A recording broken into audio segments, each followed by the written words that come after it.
What's happening? How can I miss this music? Seriously. Oh, wait, I'm getting a slap back. Hold on 1 second. Are we on? I'm getting double audio from you, just so you know. I'm getting like a slap back audio effect. Hold on. Let me see if that's... It's not on my end, I don't think. How can that be on this end? 1 second. Had this happen to me the other day, but Hold on. that's working. But I was in two rooms, StreamYard, and that's why. I'm not in two rooms here. No, this is good old fashioned audio. Hold on. Now let's see if... Check. Hi, chat room. Hello? Yeah, I hear a double, like a slap back from you. Well, that's all right. We'll figure it out. Oh, wait, hold on. I have an idea. How do I go and edit my settings out there? Okay, I got it. Okay. What's happening, chat room? Share the show out if you would. Like, subscribe, etc., etc., etc. All the stuff I'm supposed to say that I always forget to say.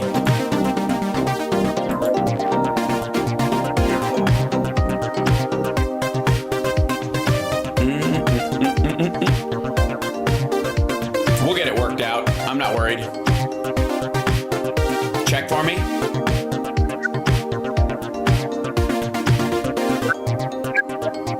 Nope. Now I'm hearing like chirpy nothing. Closer though. Wait. Wait, that might have made it better. We're working on audio. It had me on, folks. There you go. It's all good. It had me come. Is it good? Yeah, all good. Whatever it is, if you fixed it. It had me on both my microphone and on my AirPods by mistake. Both were checked, and I don't know how that happened. So it's I mean, what can I tell you? It's just magic. No, the underpants gnomes got in there again.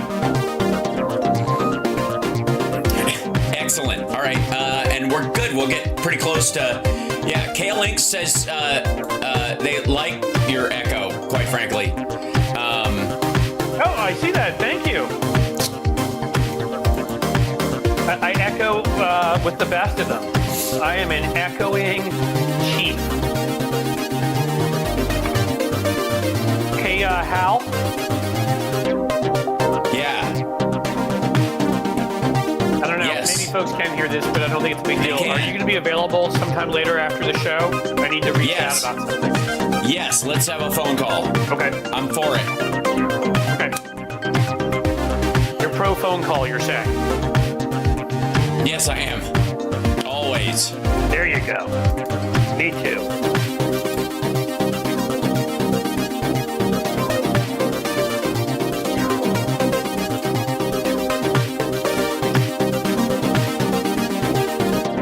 Okay, we're almost ready to go.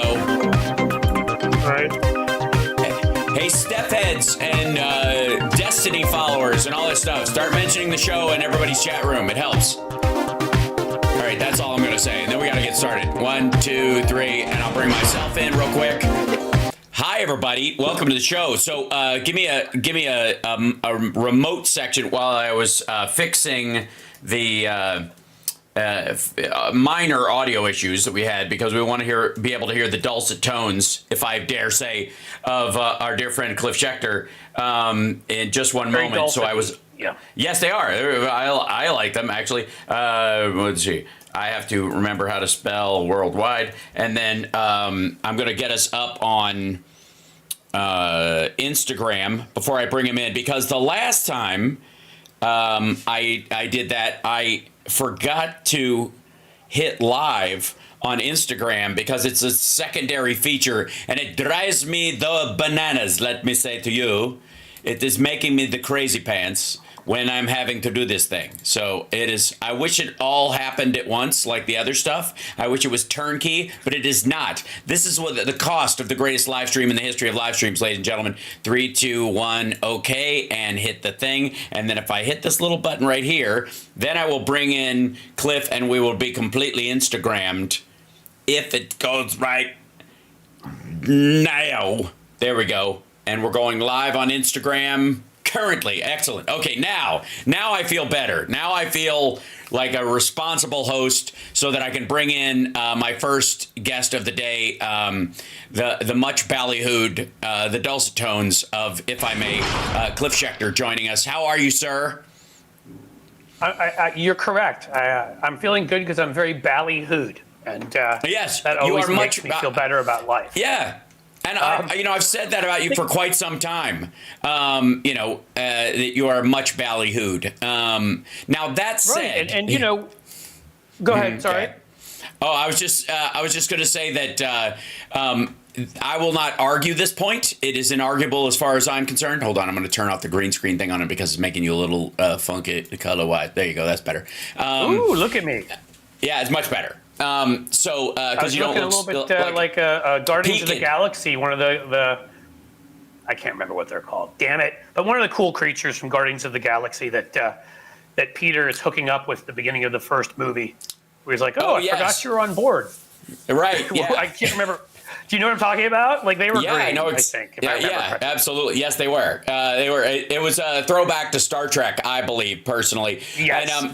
And I would also, speaking of green, unfortunately, the new fart piano that SG sent, SG Gates sent this. Sorry, I have it turned off because I'm a classy individual. You're very classy. Is going to get a lot of use in the next year. I'm just telling you. Not the least of which is, and I'm sure the two big things we're going to talk about. One is the Kash Patel being the new Matt Gaetz. I wanted to make sure you knew that the reason I feel so good, I was going to tell you before, is I went out in my Kash Patel leather suit this weekend and just, just kind of went around and, made sure like him also to stuff the crotch filled with like about 8 pairs of socks, and really jam that thing up in the camera, and it made me feel so masculine and cool. So I just figured that it's carried through to today. I'm just so glad that the Democratic DEI flavor is leaning over into the Republican Party, because we have in this, Rick Grinnell, openly gay, Besant, openly gay and married. Openly crazy. Not Besant, but sure. Rick Grinnell. Yeah, of course. Insane. But, still, as far as checking boxes, might be the gayest White House ever, interestingly enough.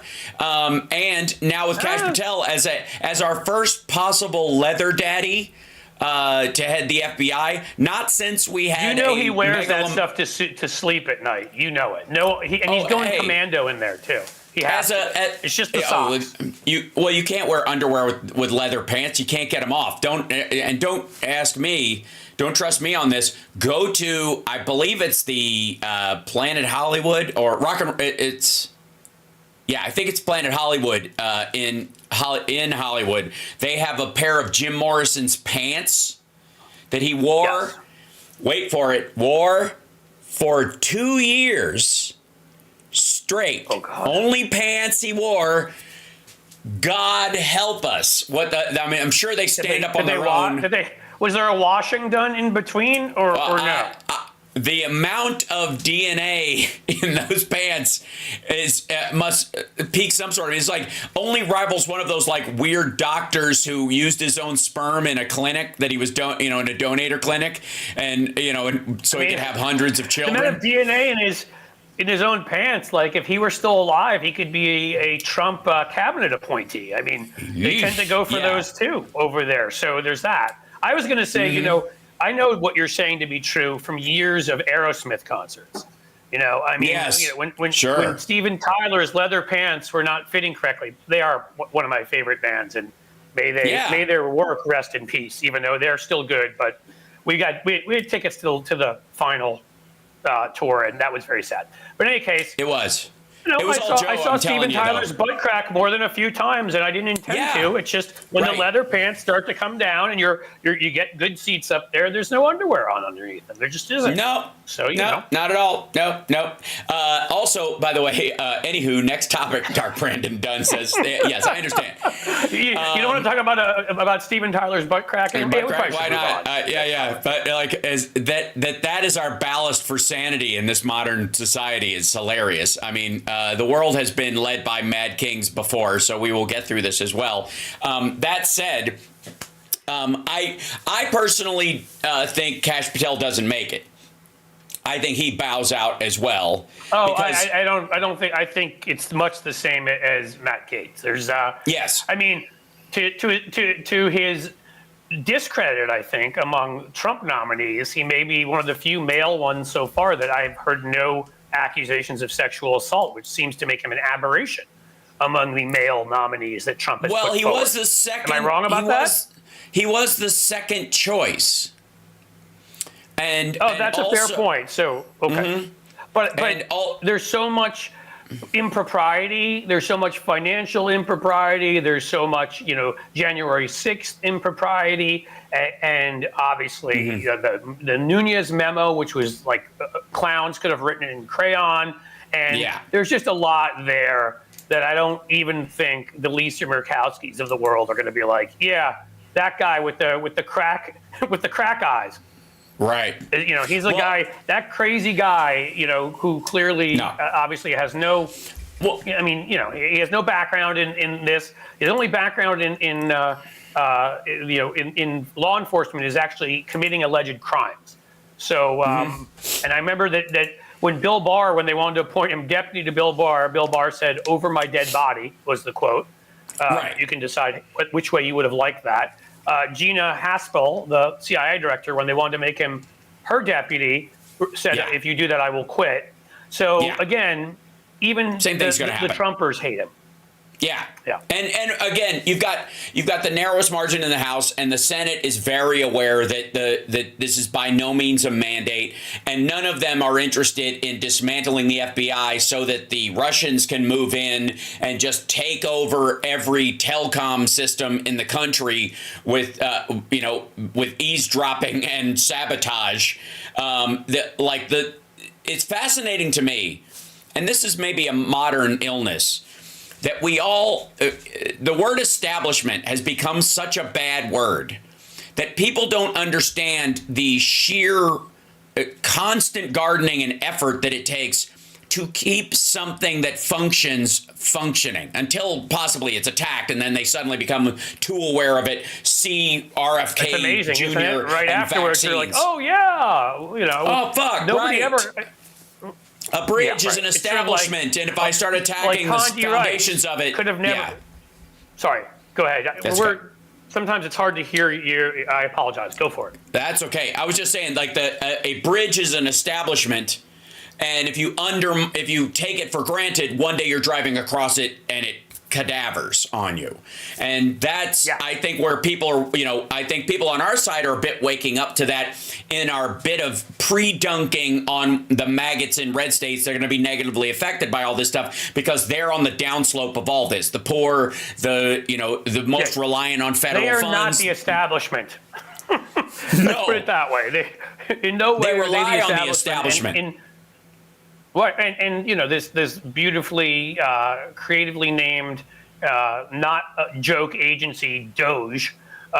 If they're talking about cutting all sorts of programs, I promise you, those programs, every single one of them they cut, will disproportionately affect, just because of our population size, a larger number of white Trump voters than anybody else. Will be hurt by almost any cuts they make. So have at it. And so the FBI itself, for example, the last two, and I bring this up occasionally because I'm amazed that people don't know, but the last two FBI agents that were killed in the line of duty were killed during, let's see, I think in the first year of the Biden administration. I want to say it was 2021. Serving a warrant on a child pornographer in Florida. and he opened fire and killed Florida. 2 of them who were knocking on the door. Okay, yeah, absolutely. Sheer miles away from Mar-a-Lago and Epstein's house and the like. And the FBI, between that and curtailing human trafficking and chasing down serial killers and going after, and again, I love how like Don Jr. and Eric are always talking about the door kickers at the FBI. The FBI doesn't kick doors. The U.S. Marshal does. The FBI knocks on doors, and if you don't answer the knock, then the marshals kick in the door. Those are the guys that get killed most of the time. Yeah. Because they know they're not going to do a door knock. Yeah. Yeah. Yeah. By and large, they don't. And that's because they're above that level of it to a certain degree, no matter what you watch on television, until they aren't. And what Kash Patel will do is get dozens of FBI agents murdered. Period. They know this. Well, I mean, no. I mean, of course. I mean, he has no experience, doesn't know what he's doing, and is threatened by anybody that has been slightly critical of him or his MAGA Jesus. So in the end, anybody there with any institutional knowledge who's not a loyalist will be fired. He'll have to put in place programs to train people properly and whatever, which won't happen because he doesn't know what the hell he's doing. And people will die. That's what happens. Yeah. Again, that's what happens when you put heck of a job Brownie in charge of FEMA. People die when you know, like this is the way it works. And that will happen with Kash Patel, not even including those he may choose to go out and target. But again, I do think that, we might as well talk about it because it's a reflection upon Trump and his presidency and, the fact that he's in office again, which is insane and ridiculous and all the rest. That's why we should talk about it, not because Kash Patel is actually going to make it, because he won't. Yeah. No, he won't. He was actually the first choice, apparently, was Kash Patel was going to be the deputy FBI director let me look at Missouri Attorney General Andrew Bailey. But apparently Bailey wasn't significantly suck up enough and failed his audition by not being like yes sir, no sir, not acting enough like a Korean general. So ultimately Kash got moved to the top of the Pez dispenser of idiots. Because and again, you can tell which programs they don't have any worry about and they just want to die on the vine because Trump will put women or black people in charge of them. He either wants them to fail or doesn't care if they succeed. And the idea is that women will wreck it. This is clearly his theory on these things. Women will wreck it by incompetence, and men will wreck it under orders. And then, and then other posts. In case you only know, the only black person he's put in his cabinet so far is a HUD. Is the head of HUD again because he thinks that's a black thing, because it has the word urban in it, for real. And he does, and it's a token post clearly for him. It has been and it will be.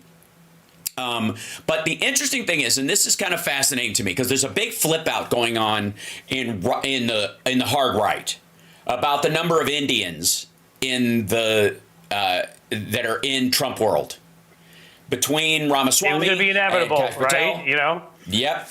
And this power play. Hell, the second lady, is let's start off with the second lady and her kids, which was a problem for them. And then you start throwing in Vivek and other folks like that.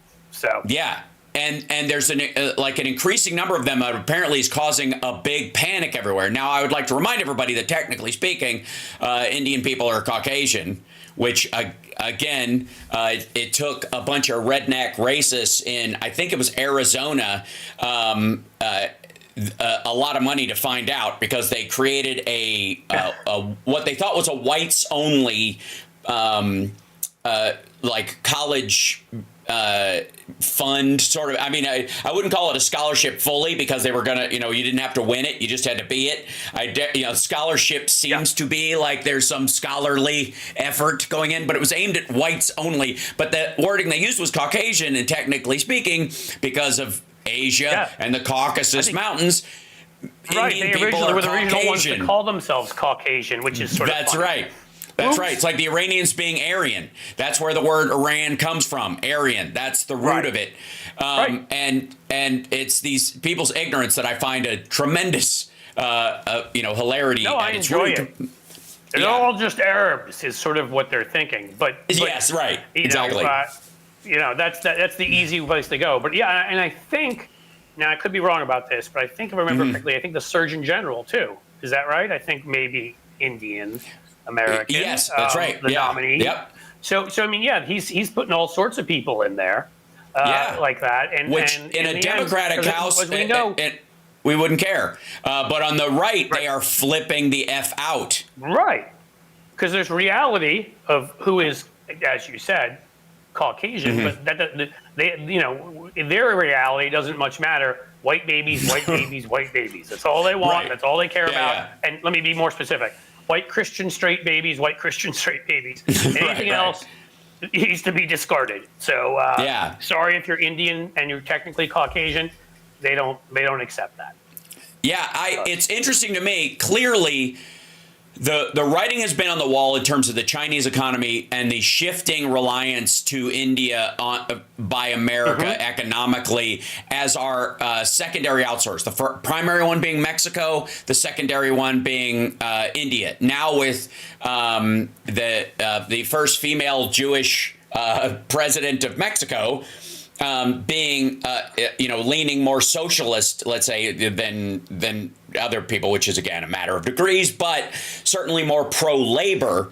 And since they have a hugely growing labor force there, you can look at like, okay, if we're going to get cheap labor, where we're going to get it from? India, then robots. And that's literally, if you look at Elon Musk's, Venn diagram, that makes a outline of like Peppa Pig, what he sees the future is temporarily we'll get our drugs and stuff from India, and then we'll eventually move it all to automated factories here at home, or in Mexico if they stink, in Canada if they require a higher education. That's for real. Like you're either going to be in the Northeast or Washington. But not from Mars, you're saying. Well, no, that's where they would be going. And again, we'll see what his. I thought we were going there just because all that stuff will be right there for us. At least. Oh yeah, absolutely. Breathable air. It all sounds so easy. Yeah, go terraform it for us, buddy. Let us know. Yeah. I do have to say, I find it mildly ironic that Mexico has had a President Scheinbaum before the United States. Right. I mean, you can't make this stuff up. We can't get Kamala Harris elected, and we're in this Catholic country and whatever, and they're electing female Scheinbaums in it. Like, right. We should just put our heads down between our legs and. There is a real argument. There is a real argument that a Jewish vice presidential candidate cost Al Gore the presidency. That it was the wedge factor, right? That Tennessee and a few of those states, his home that he state, should have walked away with, by 3 points. Exactly. Didn't like that idea. And it would have maybe helped if, we didn't end up having Jews for Buchanan who filled out the butterfly ballots, and we didn't end up having, I don't know how many thousands of voters down there, but it was at least a couple thousand who meant to vote for Biden, but not Biden, for Al Gore, but ended up voting for Pat Buchanan because of the brilliantly designed butterfly ballot. So that was another new creation in history. Jews for Buchanan was another group I thought I'd never see, but hey. Yeah, it's kind of like Latinos for Trump. It makes total sense at this point. Absolutely. It might not be a statistically significant amount of people in terms of your interactions on the street, but over large groups of people, it certainly has enough to sway the vote. And I have to say, like, as they continue to dig down into how the vote went and why the vote went and all this kind of stuff and what was successful and what wasn't and yada, yada, yada. And as it gets smaller and smaller, which I'm enjoying too. Go ahead. Yes, absolutely. Is that the fact that it was small meant that every little cut bled a lot. And the reality is that Democrats, I've started referring to it as Rebel Inc. in the last couple of decades, is this idea of rebellion for the sake of rebellion, that the man is the man is the man. And it doesn't matter if it's George W. Bush or Barack Obama.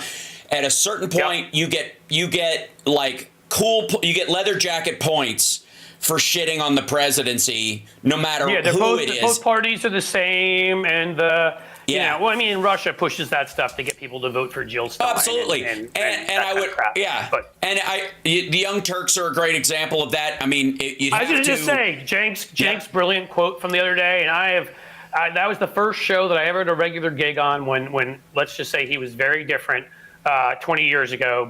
And I've tried to hold off from criticizing often because of that, but I can't this time. I mean, Cenk, if you're watching, that's one of the stupidest fucking things I've ever seen. I mean, that tweet was so stupid and so pandering. Which one? Was, the specific one was, I don't know why I got so upset about MAGA. I mean, I thought about it. They're not my enemy. The establishment's my enemy. Like, okay, millionaire University of Pennsylvania grad who lives in Los Angeles and Hollywood, and yes, you're right. You're very anti-establishment out of that rural Kansas home of yours. That doesn't. I mean, it's just such utter horseshit. But he's positioning their channel and himself to try to win over some MAGA people he'll never win over.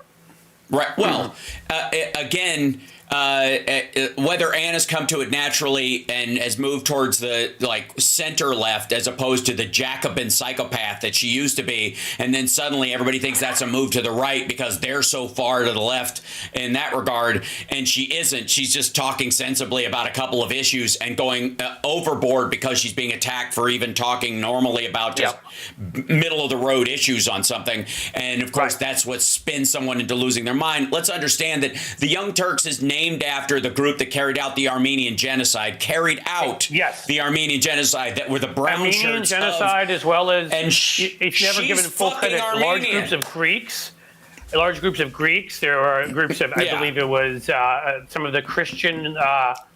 Imagine if Midas Touch. There. I mean, if Midas Touch had named their show Ava Braun's Touch, Ava Braun's Lair. That would have been good. It should have been just call it Luftwaffe Touch while you're at it. It would be the same fucking thing. Secondly, they used to have a bit on in the early days of the Young Turks called Spot the Camel Toe. Do you remember that?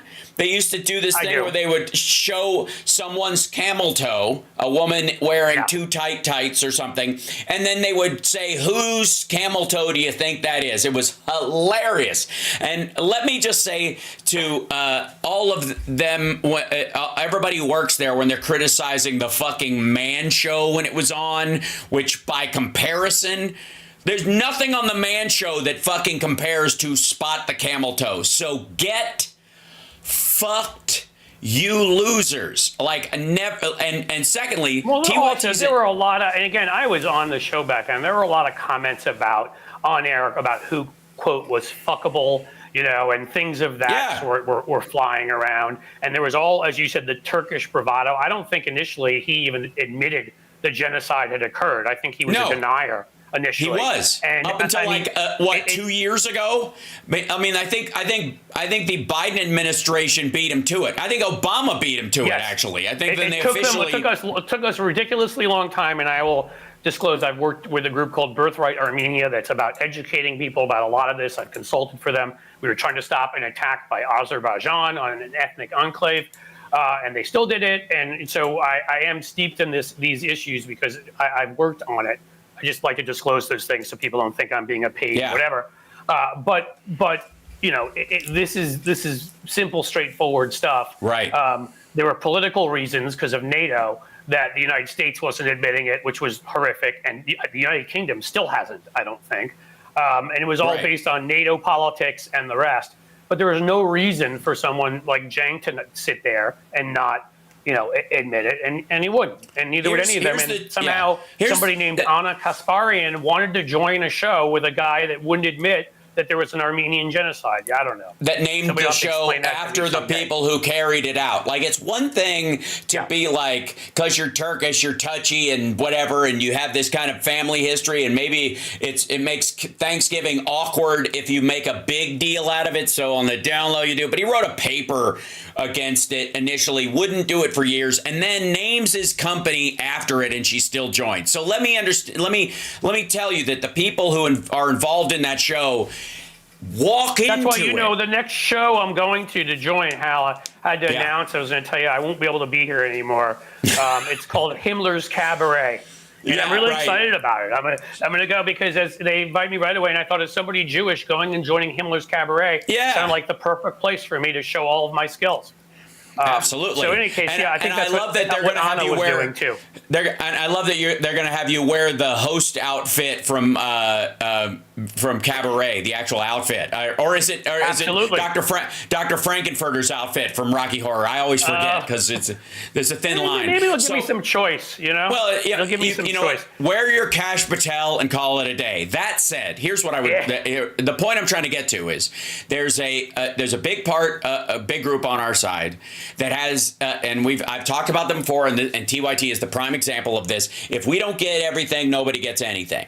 And this is the Republicans have dealt with this to some degree with the hardcore maggots and stuff, but they have, for the most part, steamrolled them. They have not allowed them to overtake it. Even with Donald Trump in charge, even when he was telling them, they killed the border bill, but because it was an election year and all this kind of stuff, and the idea is that they're going to do one even harder this year, and they think they're going to get the one pass that they'll get through, which is like a smidge worse, or better, depending on your attitude, than the other one. Anyways, it's going to, they're just going to. If it's Trump, I'm going to go with a smidge worse, if not a lot worse. But it's going to crib notes. The problem is most of the stuff that he would add onto it is just illegal. That's why. But the point being is that I'm sure that'll stop him. Right. Yeah, exactly. At this point, because it's an invasion, right? That's Posse Comitatus. Didn't I hook up with her? That's the level of intelligence we're dealing with here. So. Right. Didn't I nominate her for Surgeon General? Like that's where he'll end up. Anyway, so point being is that even in this circumstance, like they don't let MAGA kind of choke off everything. They have to give them lip service. They have to play with them a little bit. They have to throw them a bone every so often so they don't run off. But they really don't have anywhere else to go. Kind of like the extreme left in the House on for Democrats. The problem is that they right now. Well, I guess the challenge for this is that it's looking like a 1-vote majority in the House. Now, granted, because in the end, we pulled out a couple of those late ones, which was awesome, and which makes me feel better because election night, a lot of stuff was going crappy. But when the media was sitting there anointing Trump this huge winner and saying, "Oh, he's going to have this big House majority," and it was sort of like, how do you people cover politics? How are you allowed to? Have you done an election before? And have you ever heard of this place called California? It's like really big. It comes in later because there are a lot more people there and there are a lot of cities there. It takes a while to count votes. We've done this every 2 years. It isn't something new. We saw it. So what is it that you don't know, and how is it that you are covering this if you don't know this? And of course, also knowing that the state itself was going whatever was going, 63-37 or whatever it was against Trump, you knew that his big lead wasn't going to last either. And I was saying then, and I wasn't even optimistic enough in terms of what we want. I said, watch, it's going to fall to 2 points. You idiots are talking about it like it's a 5-point win, but you're looking at this huge cache of votes that are mostly going to go in our favor, or at least majority. And of course, he's now down to 1.5% victory, I believe. And as you said, Trump went running around being his stupid self, choosing House members. They made a little deal to get Gates out of there so he wouldn't get the ethics report out. So that seat's open, and they're probably going to end up appointing Stefanik, because she's only really horrible. She hasn't sexually assaulted anybody. I don't believe she's criminally stolen any property that we know of. She's just repeated the white replacement theory, and that's completely okay. So she's going to end up making. So that's going to be an open seat. There's that doofus from Florida that will probably be put on, that congressman. So I think they're going to end up we're going to end up, I think, at 215. I believe it'll be, which means we gained a seat overall, if that's the case. I believe, and they're going to, but they've taken 3 of their folks out. So they're going to be down to, at best, 217 or 216. They're going to have a 2-vote lead at most, and quite likely a 1-vote lead, I think, for a while. Right, so exactly. We should have some fun with that. I agree, and they'll need Democrats to pass almost everything if any of the maggot holdouts push for anything that, or try to shut down the government or any of that kind of stuff. And you see that happening because, I mean, if there's anything that people like Lauren Boebert and Marjorie Taylor Greene and Paul Gosar and the rest of them have been its team players this whole time. They've never, ever held something up just to like a speaker vote, for example. Just so to there's be 17 a dick. Right. Right, just to get on Fox News that night. I mean, it's going to be a absolute shite show, and they're not going to be able to get anything done. Or they'll go too far to the MAGA right, and there still are 5 or 6 people in there who I wouldn't call moderates, but I would call center right, and maybe another 6 people in there that are actual conservatives with any principles at all. And those are the ones you always see when like 6 to 12 people would break away on some of these votes, like banning choice nationally and whatever. And a bunch of those folks are still there. So how are they going to bring that coalition together to pass anything? I don't know what the earliest, maybe how, when they can, I mean, it's by state, but New York, Florida, when these places can set special elections, they'll probably try to set them as soon as humanly possible. But I don't think they can do it before March, probably. No. I mean, you're looking at least 2 months. Yeah, I think some of them can do them probably in January. I want to say it's like, 90 days they can do a special election after someone steps down. I think there's like one cycle of putting somebody up in a temp position. That's the fastest I think we've ever seen it done in states for House seats. Senate seats take a lot longer because it's a statewide office and all that kind of stuff. But on a congressional district... But let's also remember who controls, and again... This is why we may get to the Hunter Biden thing, but why I'm glad that he was pardoned, because I'm tired of playing by rules Republicans play by, and we can discuss that in a second. Or I'm sorry, not playing by rules they play by, where they can do anything and we do the slightest thing, and all these people freak out. So I'm going to advocate that same position in New York, where guess what? We control the governorship if Hochul will actually act like a Democrat. I would say push, to save money. You don't want to have a special election, on its own. Push that Stefanik special election all the way the hell back there. Put it in June or something, or whatever. They have no control over that. We control everything in New York. There's no reason why we shouldn't be able to do that. I mean, we need to keep in mind what they did pre-Trump to Al Franken to try to keep us from having 60 votes. They've been cheating like this forever. That's why I said if I were Bob Casey, we should just have them go through the courts and make this thing go for a year if we have to, so that they only have a 2-vote majority and not a 3-vote majority. We should play this game the way they play this game. Yeah. That's my rant for now. No, I completely agree. And I also think that and by the way, you're watching Hal Sparks Mornings Mega Worldwide, the greatest live stream in the history of live streams. And my guest today is Cliff Schechter, who has a show of his own called Cliff's Edge on YouTube. It's Cliffs_Edge. You should subscribe. That is it. How close are you to 100,000? I'm nowhere near that number because I'm always ice skating uphill because 1,650. But we'll talk about it, Hal. You just you just gotta put a little more content up there. You're in. Other than the 25 hours of live streaming I do a week, it's true. People though. just like some shorts and crap like that too. That's true. Saying. You're absolutely right. I know.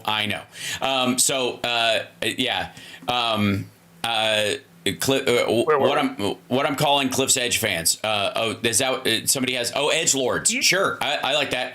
I wanted to come up with something because I heard sparklers. I was thinking about you and Steph Heads, and I was just thinking last night. I was like, Edgers doesn't sound good. It sounds like some futuristic, post-atomic, skateboarding crew or something. That would go around beating people up and wearing metal shit. helmets and picking fights with Jean-Claude Van Damme. Edgelords. Right. Yeah. Yeah, exactly. Edgelords. There we go. That's what we got. Whoever said that needs to reach out to me, and I'll give you at least a free month membership to my channel if you want it. It's on me. Beautiful. I just want to remind everybody, just like, subscribe, share the show, etc., etc., etc. Patreon.com/Hal Sparks. I got to start growing this place, because one of the things that has annoyed me is that many of the people that outpaced me in terms of talking points out there, and that we're, let's say, having a podcast and not necessarily saving America, it had more reach. And granted, they were coming at it from already being a part of, this huge is something that off the air, Hal, a whole bunch of us need to have a conversation about, because I'm just going to say it. You're and I'm not going to go into details, but you're seeing some of it on Blue Sky too at this point. With a let's say a predetermined starter pack list with certain people, with all the same people. And again, look. Everybody who wants to grow their account, I'm all for it. There are some folks who have worked in politics and even worked on presidential campaigns. There are some people out there who have worked in Hollywood and therefore have been creative and written and know how to message and speak about things and know how to present themselves. Maybe some of those folks are some of the folks that maybe people should listen to sometimes and should have larger shows and followings and whatever, because maybe they've been there before and they understand how to tell a story and they understand strategy on a political race. I'm just throwing this out there. Yeah. All I know is I wrote ads for one race. That was 2020, and that's the one of the last 3 we won. So I'm not taking credit.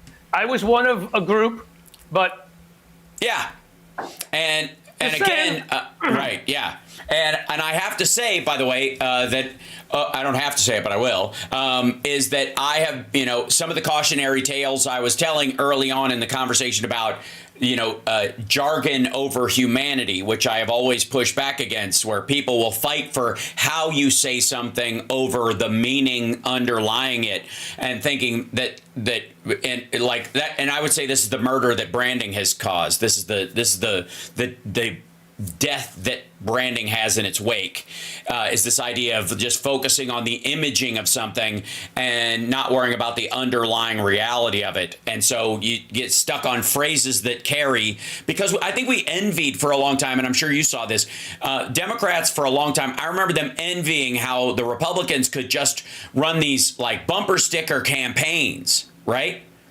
Right. Right. Well, I think we still do sometimes. I think we overcorrected, though. I think we overcorrected. I do too. And I think we took the wrong lesson from it. The campaign still has to be based on either smart research or a smart understanding of the electorate, or even more so, a smart understanding of what is going on in the United States right now, what is going on around the world, and what is important to people. Yes, we needed more bumper sticker because we're going up and giving people research papers, and they're like, what the hell are you doing? I don't know what, but it's just a simple message, like I could just be like, kick the ball. What does that tell you? It's great. Put it on a bumper sticker, except for it doesn't tell you anything. Like it needs to be. Or here's the thing. Message. Go ahead. I would make the case that I think our issue was not that we didn't figure out a way to kind of truncate and use phrases. I think Me Too was a great use of like singling it down and hashtagging it so people understand it, that women had gone through this thing. It was that in some cases, be it Black Lives Matter as an organization versus a hashtag versus a cause, where I think you can be for the cause but not give a crap it's like just because if you don't like the Red Cross, it doesn't mean you're against charity, or blood drives. You know what I mean? It was the same kind of thing. But what happened is that we had so much primacy and so much alignment with the phrasing and the cause itself, that if you varied outside the world of jargon, and one need only look at the rise of TERF or whatever as a language bait. To quell conversations about the gray areas and the importance of this conversation that trapped, I would argue, I just watched one of the things about like how much response and carry in the post-election that Republicans and specifically Trump got on that ad they did against Kamala Harris, where she was talking about paying for transgender surgery for inmates and undocumented immigrants specifically. Yep. And so here's the thing. It's 0.005% of the populace and 0.00056% of whatever the budgetary needs on it.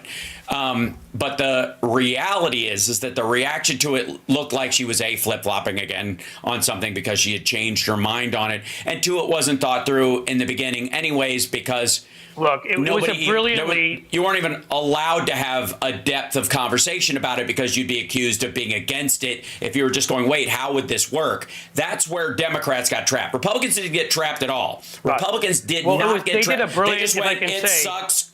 Men and women's sports, that's where they went. But when anybody on our side of the aisle tried to speak like honestly and functionally and went, there's a difference between a trans person and an autogynephiliac, and then I'm not going to saddle trans people with BTK and say they're basically the same, and that you can't say that to the populace, though. I mean, if I'm with you, Hal, I just think, again, there were uniting.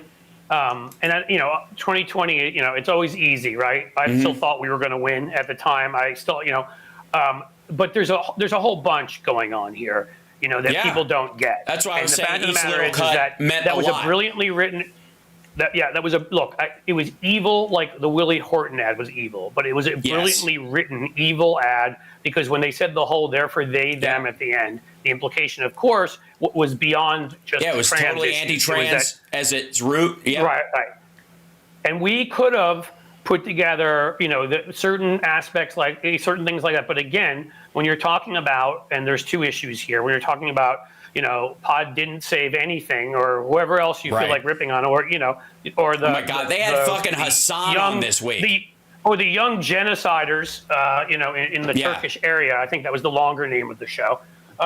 Whether it be to the left or whether it be establishment or whatever it was, we didn't. The problem here is people that actually have a clue and know how to win or not, and know how. I mean, again, Hollywood people that understand how to present themselves, act, write, who are creative should be one of our greatest assets, and we don't ever seem to use it intelligently. And we don't put storytellers out there, which is what I consider myself, having written everything from ads to a book to a million columns to poetry to whatever. We don't come forward and say, what do we stand for? We stand for this. Now let's put it in an easy way that puts both us on offense and them on defense and corners them. And, so that's one. The second part of it, I'll just make very simple. Mike Tomasky, who good writer, and he's edited me. I feel like half my life I go somewhere. I used to write a column for The Guardian. Mike was my editor. If you know who Mike is, he's at TNR now, the New Republic. I went to, I had a column for a while, The Daily Beast. He was my editor. Terrific editor, by the way, and a great writer. And he just was like, why are people skipping around all of this? It was the right-wing megaphone. And again, it still is the fact that the enormous difference they have in being able to, A, reach their people, but B, make their issues and their lies and whatever go mainstream, so that Kamala Harris having that being done, that procedure on two people in the entire California prison system became this ad, whereas there are so many things that Trump and other Republicans have done to thousands, if not tens of thousands or whatever people that we didn't talk about. Well, that's because we couldn't, because we wouldn't have the echo from the echo chamber behind us. Well, again, that goes to and let's start with the idea of telling a story well, and why storytellers are important is because a story is used to convey a complex idea in a concise form, either through a teleplay or a book or a story in a way that you get the depth of what's going on, right? But you don't oversimplify it by just making it a banner, okay? And so why it's that way? I'll say, I don't, but you continue with this, but I'll say so people understand.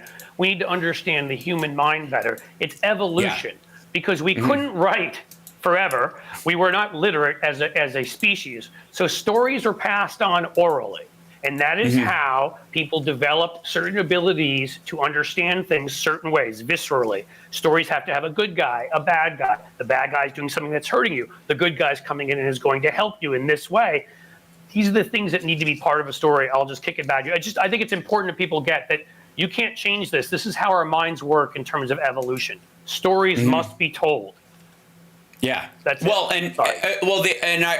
reason I think it's important is that there are a lot of things that are very complex the trans issue is not a cut and dry, nor is abortion. It is not cut and dry. That's why Roe v. Wade succeeded for as long as it did, was because it handled a complex issue in a measured form. It had limits on it, but they weren't extraordinary, and there were exceptions for extraordinary circumstances. And again, the more freedoms you have, the more complex your law is going to be, because you got to narrowly thread what's bad so that you separate it from the rest of stuff that's passably not bad or good, right? And so stories are responsible, a bigger narrative, and is necessary in this situation. We have to be better at telling that narrative instead of being tied to jargon or a label. And what happened was, because the Republicans will attack in broad swaths, so we defend in broad swaths. They attacked, like South American immigrants and Congolese immigrants in mass. Right. And so we defend them in mass because we're trying to make the point that people are people. So why should it be? And that's how we should, in normal conversation. That's what you would do. Right. That's how you actually do it. You defend, if somebody attacks, if someone's racist, you defend the people of that group because they're being attacked as a group. They're not being singled out. The issue that we have, though, is that when it's something like the border and you don't know who's coming through and there's limitations on gotaways, and they could just make up a number of gotaways, which they did, or they can say the good people get caught and the bad people get away, which is another bullshit thing, which is an unknown. It's a known unknown, so you can take advantage of that in ads and all that other stuff. Rumsfeldian now. That we couldn't marshal a defense of immigration with limits on it until, the last year of the Biden presidency, with the law that came up that was marshaled until it had reached a critical mass, not because of how Republicans treated it, but because of how the fringe of our own party treated it. Because if you talked about any of the material necessity of a managed border at all, you get attacked as being, a tacit conservative or conversations. If you don't use the right words. I'm so glad you're talking about this, Hal.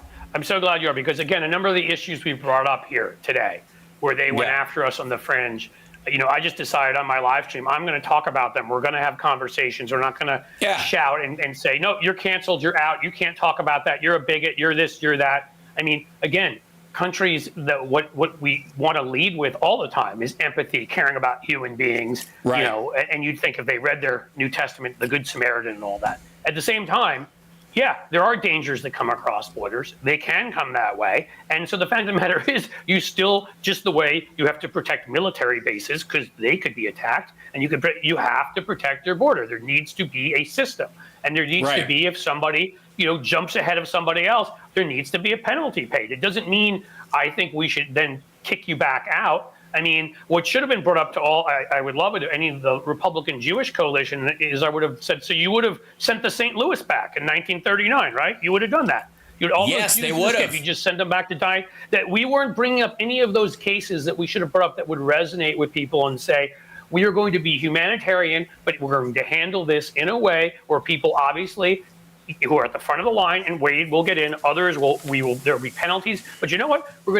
We never, again, go after big business in the way in which we should.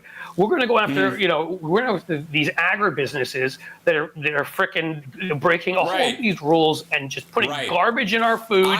We should have made, we should have made that the image of them. Monsanto. When people thought of them, they should have looked at the Republicans and Monsanto. Anytime they go after individuals, we find the corporate boogeyman in it and pin that to them. That's what we do. And if you do it quickly and you answer quickly and you counter-attack in the way I just did, you can answer a point, not let them get away with hitting you, and then you hit them back. Agreed. My issue with discussing these things is, and again, we don't. I think I want to say that maybe the first person I heard say it was the streamer Destiny or whatever. But it's been a point that's been around for a bit. Is that we don't have an immigration problem in the country. We have an asylum problem. We have lax asylum rules and no standards, and the new bill would have remedied that, because you want real people who need asylum, but you don't want people to take advantage of it. It is the same circumstance, let's say, with the bathroom bill or any of those other things that come up, because we're unable or unwilling or afraid because of the attacks that we'll get from our own side to discuss the idea that this has nothing to do with trans people. This has to do with people who can take advantage of it because self-identifying as a generic rule and no other laws around it will create a situation where the awful among us, and there are the Pete Hegseths of the world, will take advantage of this shit. Or really any Trump male nominee right now. Would you want RFK Jr. in there with you? Would you want Donald Trump in there with you? Would you want Matt Gaetz in there? Again, it doesn't mean I'm saying, oh my God, people shouldn't be able to use bathrooms. It means we should be able to have intelligent conversations about these things. About what the standard is. And trans people should not be saddled. Trans people should not be saddled with the potential for someone taking advantage because other people are afraid to write the laws properly because you're so scared of being attacked. Right. That we leave them open to these kind of attacks like these are just men and women's sports and stuff. That is as much our responsibility that conversation happened the way it did than it is, on the right, because we allowed that space that denied trans people's identity because it broadened it so much that because we were afraid to talk about it. That again, BTK, But that happens with a lot of this, right? We were scared to talk about DEI, and we could have talked about it in a compelling, intelligent way. Right. And instead, we were scared to bring it up, so we let them define what it is with law. Exactly. And once they've set the battleground, this is a problem. You're stuck with whatever whatever term you are fighting on their battlefield, and I think it does a disservice myself. It does a disservice to vulnerable people and people, minorities specifically, if you allow the terms of the conversation and the battle over rights to be set by the people who are opposed to those rights being there in the first place. That's what we did. And we didn't do it because we were afraid of them. We did it because we were afraid of our own. We did it because... Right, and the thing is, again, if we can't have these conversations in various chat rooms, on shows like this, which is why I've started doing them on mine, then there's no point. Because in the end, look, even if some billionaires step up, even if some folks step up and we start building some more infrastructure, we're 40 years behind them. I know the technology has scaled, and you wouldn't need a Fox News. Hell, you could just build out a huge YouTube channel. I know there are ways to get there faster. But what I'm saying is we're in a position where we're behind them. We're not going to catch up to them by the next election or the one after, even if we put billions into it. So we have to accept that they're going to grab fringe issues always and blow them up and make it seem like this is going on everywhere. And that is why we must have the frickin' conversations. It happened today when I was on one of them, Blue Sky, I think, or whatever, where somebody who, is a never Trumper type guy said something that I disagreed with on the Hunter Biden thing was an example. Then somebody jumped in and was like, I don't want to hear from him anymore, and blah, blah, blah. And my response was, no, that's not the way you handle this. The way we handle this is we talk about these things, right? And we try to persuade each other. But if somebody says one thing you don't like, unless it's something horrific, if somebody's like, yeah, I love slavery, okay, they're out. They're off the island.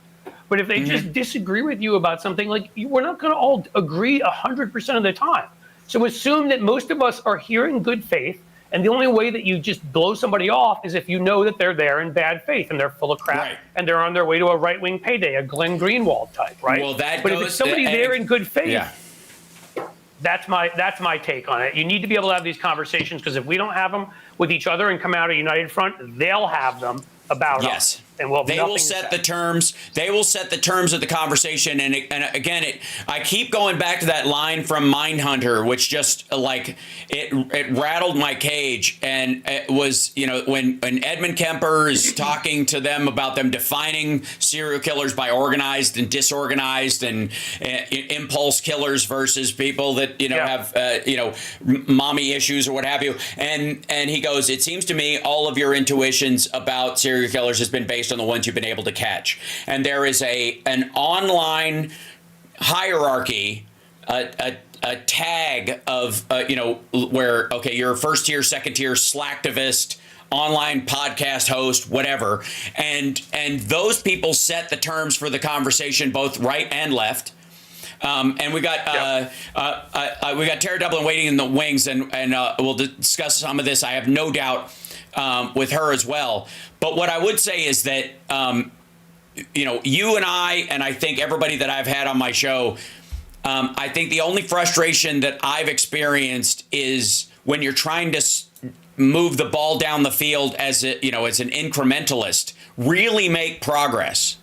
That oftentimes that's when you get attacked by progressives, what I call the faux-gressives, because want this and they're mostly people that are demagoguing either for careerism or money. They're doing it on YouTube or with a podcast or something, or they're running for office and demagoguing. And again, keep listening to them. The right-wing megaphone will keep using those issues against us, and it will even get worse than right now. So we can decide. That's right. Would we rather everybody feels good about themselves, but we're all enslaved in camps, or would we rather that we have tough conversations, and sometimes you won't agree with everybody 100%, but we'll go out as a united front and know where the evil is on the other side, and that we are on the same side, and we don't have to agree on every single damn thing. There will be a couple of things that are just non-negotiable, right? Abortion rights is non-negotiable. To me, background checks on guns, non-negotiable. Whatever. But there are plenty of areas where there are honest disagreements among us, and even maybe we find out we're on the same side if we could talk about it. And by talking about it, you wouldn't suddenly have 15 people say, "You're canceled. You're done." You know what I mean? Like you just said the last thing. It's stupid, and it's not as bad as people make it out to be. I'm not saying cancel culture is everywhere. I think like the right says. I agree. But it exists. It does exist. Yeah.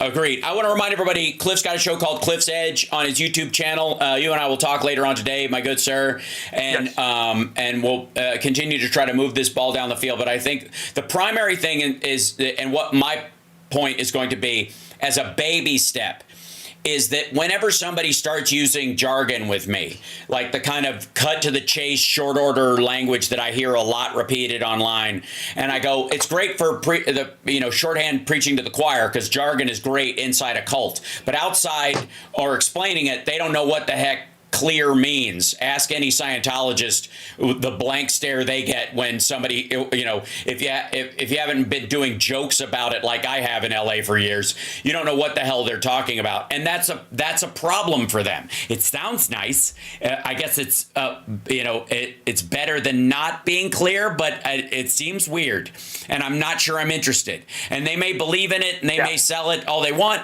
but it's not going to help it encourage anyone into whatever they're doing, because it just is very off-putting. At the same time, it's supposed to be a branding exercise. So anyways, more conversations about that, and I'm sure you'll read me the riot act about how I need to do short form stuff, and you're absolutely right. And we'll talk later. Cliff Schechter, everybody. No, it's all good, man. Yeah. See you, Peace. Tara. Oh, hi, Tara. Bye, Tara. Hi. And see you later, Hal. All right, cheers. Okay, there you go. And now I got to bring in Tara Dublin, who indeed does rock. She rocks. Ladies and gentlemen, paste and boink. Pow. There she is. Look at that.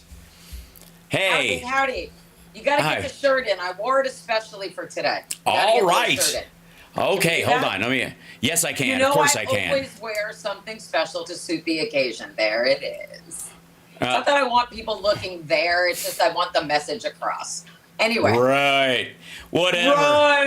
Right. Chicks, am I want right? the book framed also. We got to get both. I don't know. It's not up to me. Well, anyway. All right. Then then I'm going to have to do a completely different frame for you when you're on the show, and I will build one. I will build a special frame for you that will allow it to fit. I love that for me. I love that for me. Look at me learning about I know. Hey, what's up? What's new? Pardon? What's up? Yeah, pardon me. What? Pardon me while I burst into flames. Yeah. Totally shared that this morning and dedicated to our friend Marjorie Taylor Greene, because now Hunter Biden has two things Marjorie Taylor Greene can't get. One is a presidential pardon, and the other is his giant finesse. because she's so thirsty. She was so thirsty. And before I joined you this morning, I wrote a new Substack all about how anything that triggers MAGA is okay by me.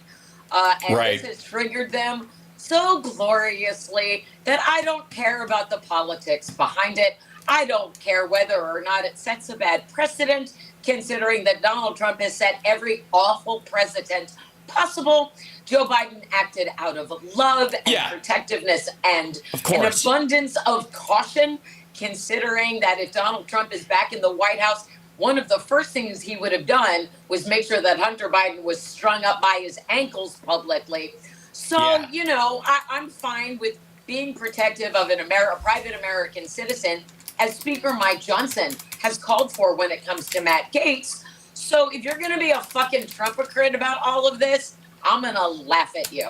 And so one of the things that I did this morning was give Marjorie Taylor Greene a call. Nobody works for her and hasn't for a very long time. So it goes straight to voicemail, and I cackled. I channeled Kamala Harris, and I fucking cackled on that voicemail, and I told Marjorie that all of what I just said, and then I was like, wait, why did you ask for a pardon? Innocent people don't ask for pardons. Hunter Biden didn't ask for a pardon. It was just given to him. You know, it's like when you get a Christmas present you didn't ask for, but it turns out it's really good anyway, and you love it. So it's curious that Marjorie was at the White House before she was ever sworn into office to plot January 6th, and then as soon as she was sworn in, immediately asked for a pardon. We still don't know why she asked for that, because she doesn't like to answer questions. But I love this for her. I don't know how many times she's already posted about Hunter, but one of the things that I wrote in my new post on Substack was that she used to make those vision boards of Hunter Biden's hog and bring them to Congress and put them up on the House floor. Giant vision boards of what she could never achieve. And I always imagine, like, whoever was responsible for bringing those photos to Kinko's, like, all the employees are going, not it, when that person came in with a new hard drive, because they were like, you have to unzip this. And everyone was like, no more, Marjorie. Right. So, and where are those vision boards now? Where does she keep them? Just a question. Anyway, I love this for her. I think they make great posters for her home gym. Probably. That's why she's always pulling up so fast. It's erotic. It's an erotic. It's the dirty jerk. Gross. It's the dirty jerk. Gross. Yeah.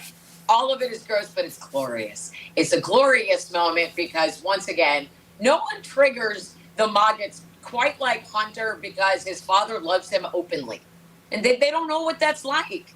And they're mad. And remember, all bullying is rooted in jealousy. So there's that photo. I've put it on all of my socials at this point.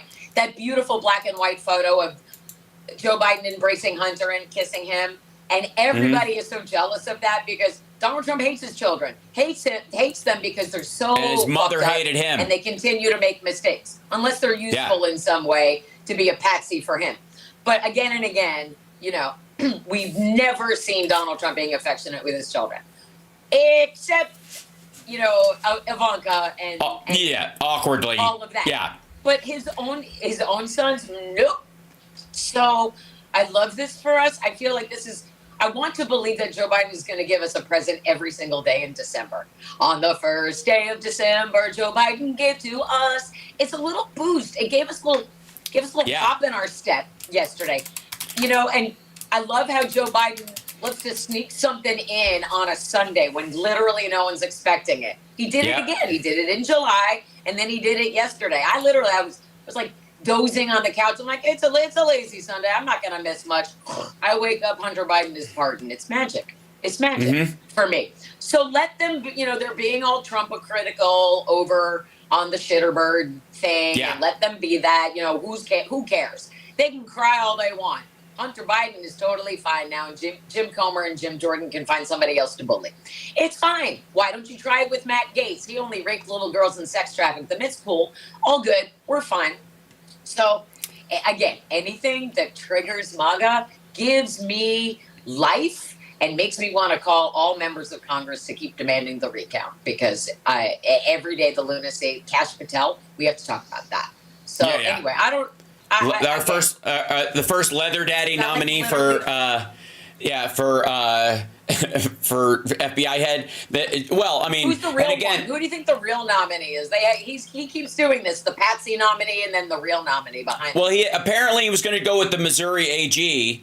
But the guy was too boring or something. So they bumped him, and he's just the placeholder because what he wants to do is there's something about this idea that he's filling his cabinet faster than anybody in history or whatever because he's ready to hit the ground running. This is the story that they're trying to tell everybody to get past the point that they're going to actually have to carry out this shit. And once it hits, that what they're trying to do is steamroll the House and the Senate into doing what he wants by going, we're ready to bust the doors open and fix everything. And they want the maggots to basically be barking at the doorstep of the House and the Senate because look at us, we're ready to go, right?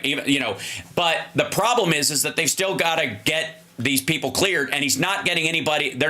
He's the one who came up with this ethics pledge. If you'll recall, in 2017, he ran in this idea that they're going to have this ethics pledge you'll have to sign before you take office. And now and Biden's people all did it. They all signed the ethics pledge during the transition. None of his people are doing it. The first person to violate it. Unethical. Why would they sign something that could incriminate? Of course. Yeah. So Biden gave Hunter a full and unconditional pardon for any and all activities that could be seen as criminal, including but not limited to all offenses charged or prosecuted, which means anything that happened from January 1st, 2014 through December 1st, 2024.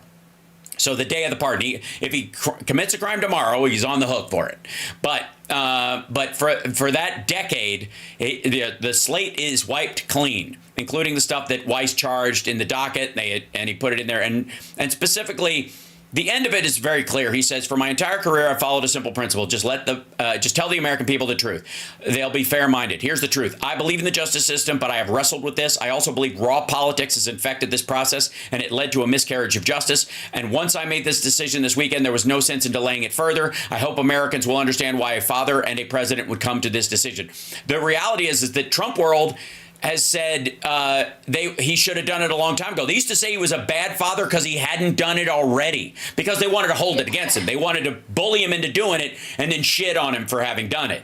Now it's too late. Now he does. Yeah, that's 100% on brand for them. That's how they operate. They demand shit, and then when they get it, they shit on it. It's like and a moment of silence for James Comer, though. So let's have a moment of silence for James Comer.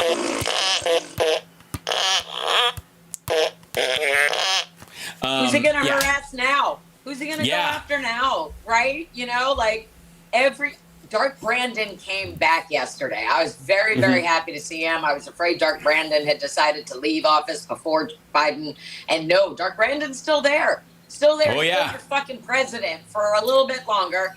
And yes, he is. Still has time to do some shit that will impact our future. Now, personally, I would rather see him standing up and demanding a recount. We can get to that in a little bit. But this was a fucking boss move. Because here's the thing. All of the immunity that SCOTUS gave Trump, they gave to Biden. He could abuse the shit out of that. He won't. Right. He'll get up to the line, though. This is him saying, "You want to fuck with me on my way out the door?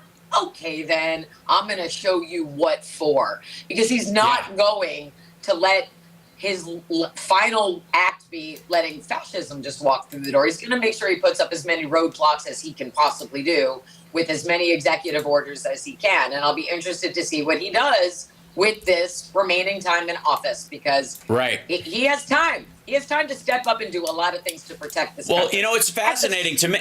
Yeah, the fascinating part for me is that what he's going to do, too, along with stuff that will make MAGA's head spin, like guaranteeing, just releasing, $5.2 billion for 2 EV battery factories in the United States, just launch money for those kind of things. Rivian, which is the Tesla's biggest direct competitor and is a much smaller company, but is owned in part by, I think, Bezos and a couple other people, but it's also the second biggest electric car firm in North America, got a $6.6 billion loan, almost identical to the startup loan that Tesla got back in 2009, now dollar for dollar. Your dollar doesn't go as far, 10 years later as it does now, obviously, or as it did then.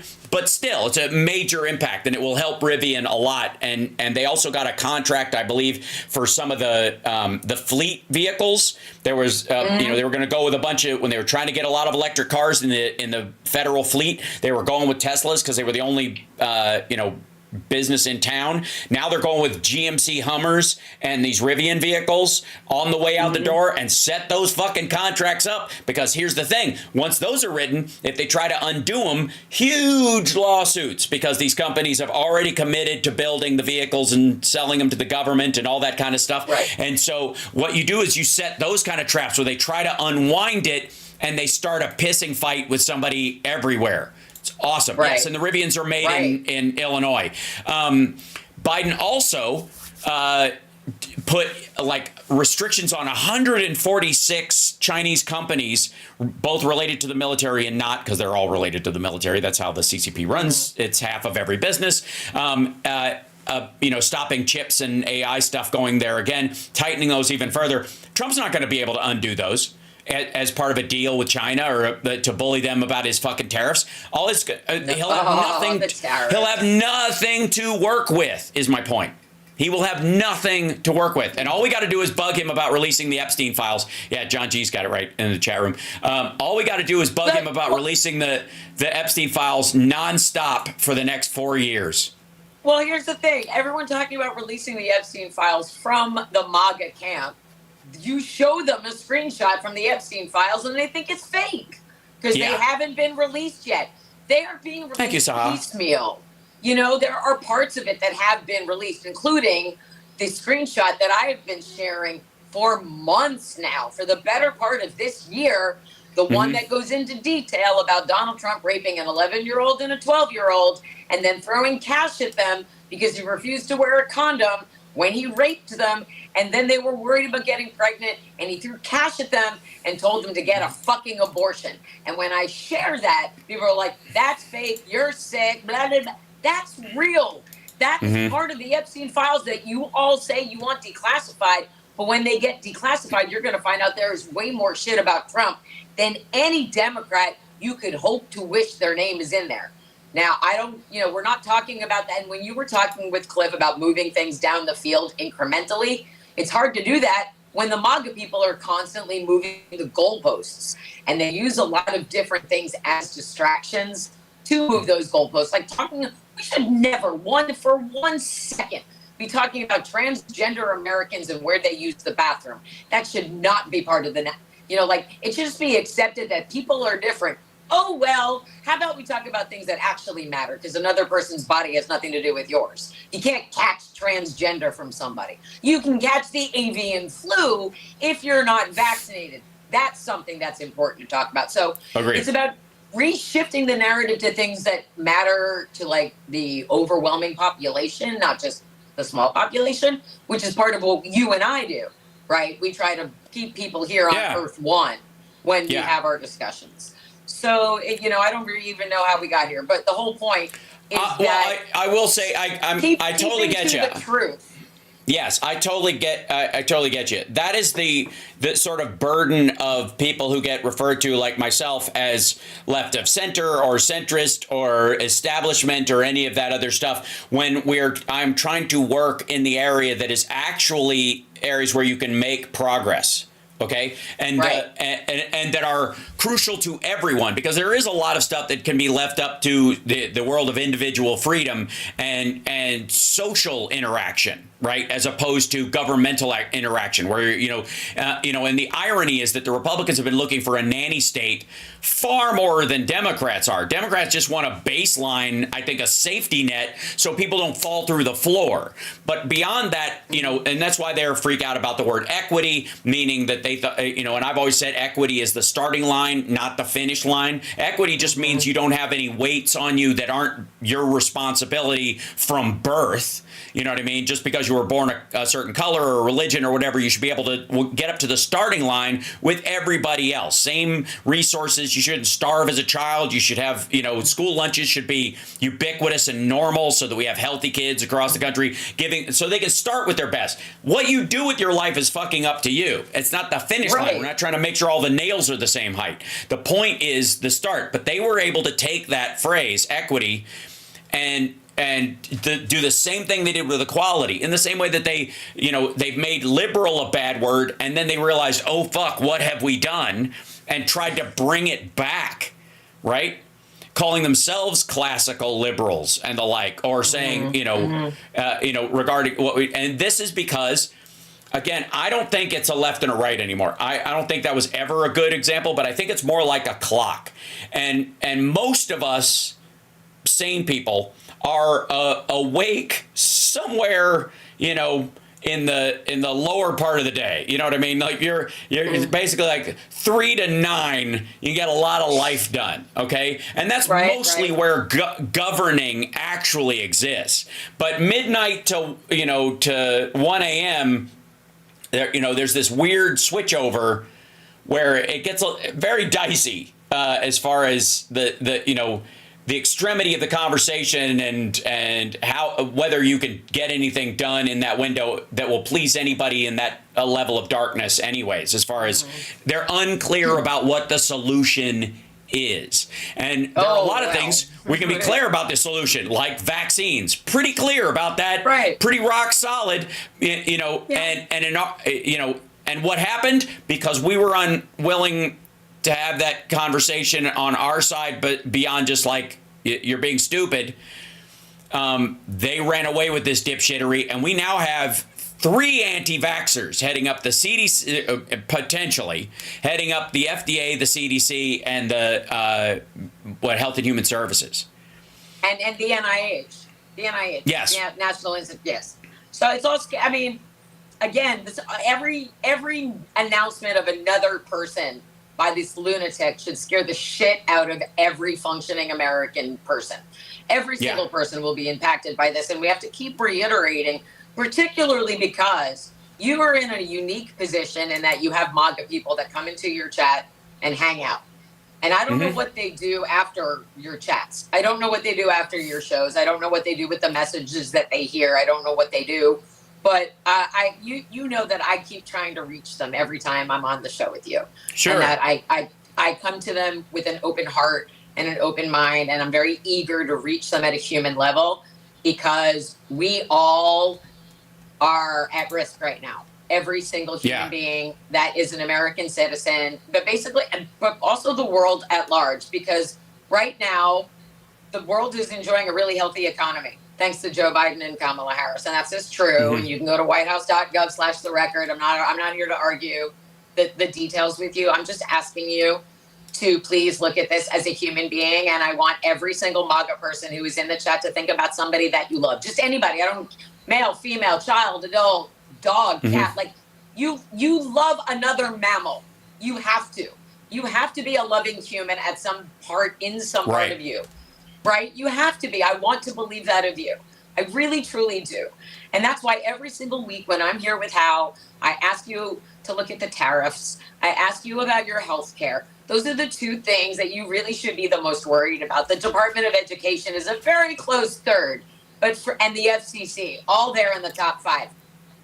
But for you specifically, I am worried about you, as worried as I am about myself and the people that I love who are in my life. You're going to die because of Donald Trump in one way or another if you don't do something and stand with us, because You won't be able to get vaccinated against things that should keep you from dying. Like, you should not die from smallpox in 2025. Like, that should not be a thing to be scared of. Or polio. Because RFK Jr. thinks parents should get to make the decision. No. And there's no such thing as herd immunity for the whole country. And that needs to stop, too. Your health care is at risk. It will be taken from you. You have it now. I'd stop with the, well, I have my health care now. I know you do. You have your health care now because of Democrats. You have everything that you have right now because of Democrats, everything that you have, including the normalcy of your day-to-day life that you take for granted, will be gone because they're taking everything away, and you don't think so, and you don't believe it because you think it's funny, but it isn't. Your life is going to be so hard. I don't want your life to be hard. I don't want our lives to be hard. I don't want your life to be hard. And it wouldn't be under Harrison Walls. You'd still have plenty to bitch about. We could have conversations like Hal was talking about earlier. We can talk about anything. We can argue about anything. That's fine. That's healthy. Being sent off to camps, not healthy. Being scared of your government, not healthy. And being told you survived the first term, you should not have to survive your government. Your government's supposed to take care of you. Your government's supposed to protect you, not threaten you, not threaten to take things away from you, not impose impossible tariffs on our top 3 trade partners. 25% from Canada and Mexico, 10% from China. Right. Again, and apparently based on the fact that the USMCA is shit, which again has to be a bigger part of the conversation. Because again, what we have to realize too, I think, is that anger and horror and fear and all these things feed this crowd in a way that I don't think we can wrap our head around. We have a little bit of Schadenfreude on our side, where when we see them upset, we get a little happy about it because we know specifically that it's more like an act of intellectual irony that we're seeing happen. Right in your head, you're like, I bet they're fucking pissed right now. Hotty hot. I'll write something. Right. That's different than how viscerally maggots specifically feel like feed off of what they believe is liberal tears or all that kind of stuff. And it's borderline sexual with some of these motherfuckers, and it's gross. And again, more of the reason why us being upset in general, I'm against it, as a matter of just being stoic in those moments to not give them an inch. But also because I think they personally, since they feed off of it, even amongst ourselves, they recognize that when we get to sniping each other about internal workings, even if it's just a comfortable argument between us, which I think we're capable of having and we should be capable of having, that's not how they perceive it. When we see their meltdowns, we know that they're real meltdowns. When Boris Epstein is picking fights with Lutnick and Elon Musk, that's on a different scale than people on our side trying to work out what's the best way to communicate something to let everybody know that we're all on the same page. But there are some outlier elements of this that we need to work out. And that's, by the way, how we ended up with the government we have in the first fucking place. We started like this. We started with oral traditions and tribes, and somebody finally went, okay, hang on a second. We got to write this shit down. Because if we don't, everybody's changing. They move the goalposts because they don't want where we're going at all. So they're just going to always move it. And these folks don't think there can be a solution and are waiting for the big sky spaghetti monster to come and lift them up. So even though they say shit, until we write it down and show it to them, they don't know how crazy they sound. So we all got to fucking get this together. Okay. And that's why an establishment is meaningful, and why undoing that establishment should take a lot of fucking work. It shouldn't be as easy as going, well, fuck that, like dominoes. Let's start from scratch every time somebody comes in. That's what the Republicans are frustrated with, and I'm not buying into it on my side. There's a reason why I want the world to function. I don't need to fucking spin plates for a living, nor does it, like every citizen has to walk outside and go, are the fucking street lights working? That we don't need to think about that shit. And that's why competency and normalcy should be a huge factor in in what we're doing, and then progress built on top of that. So by the way, what's sustainable, what actually worked. Now, a lot of these things are keeping, as much as they might want Kash fucking Patel in there, and he's not going to be the guy, but whoever they put in there will be, a finger wagger or some bullshit. So it'll scare them with this guy and then give them somebody who's not quite Kash Patel, but they'll still, undermine the focus of it. They won't be able to destroy it. You know why? Because we fucking need it. We used to have a country without an FBI. We used to have a country without a CIA. We used to have a country without a Department of Defense. And you know what happened? We were almost a subsidiary of England again in 1812. We were almost speaking German. We would have been bombed. Hawaii would be owned by the Japanese right now, and they would still be under imperialist rule. They would be a cult of an emperor still, if we didn't have all these things. And so the idea that these fuckers are going to roll through, and the problem is, like, incremental change is fucking boring. You know what I mean? People want to see Instagram videos of people working out because they can see them like, here's my 12-month change, from fat to fit in 60 seconds. Well, it took a year and a half. Even though they said it was 12 months, it took longer than that. Right? And shit like this takes work. And what's going to happen for a lot of these folks is that the destruction of it will also, yes, cult, Albert. Anybody who has an emperor or a king and thinks the sun shines out of their ass and will die for them, that's a cult. You can call it a country if you want to, but it's a fucking monarchies are cults. I'm telling you, all done, all bad. And also, Christopher Wray still has that job. Christopher Wray was. Yes, and so Trump would first have to fire him and have cause, and it's not just pointing at him and saying you're fired like on The Apprentice. Like, it's a thing. It's a process. And also the other thing is, at this point, Christopher Wray could resign and Joe Biden could appoint somebody else, and then Trump could try to figure out how to fire that one. Joe Biden could fuck with the process any way he wanted to, really, at this point, but he's not going to because he believes in the peaceful transfer of power, which they don't. And again, it's, I understand, like, change is actually really scary. And most people are resistant to big changes, small changes that make a small difference so that your lives aren't really disrupted and they're not really noticeable are fine. But people used to get mad when radio DJs got fired, like me, because that person wasn't there every day. And that was a bit of normalcy that they relied on every day when they got in their car and turned it on. There's Tara doing the 90s at noon. Okay. Something consistent, something that mattered to them. It's the same thing with every agency that is in place right now that makes your lives enjoyable. And I wrote a whole thing about it, which is, just from day-to-day stuff, what you enjoy now will be fully and completely different a year from now, based on what they're threatening. If they're allowed to implement even a small percentage of what they're threatening, it's going to be incredibly disruptive for everybody's daily lives.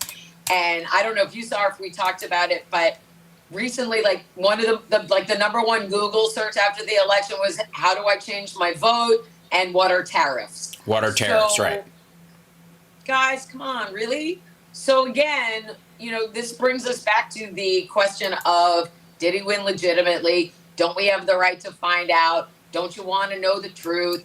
I can't let my brain rest until I know that I've done absolutely everything to make sure that not just me, not just my kids, not just my 4 nieces, not just the people that I love and care about, but you, every single person in the chat, and your universe, your media, how that blossoms out. Like, when a virus goes blah and you see how it tracks, the truth can work like that too.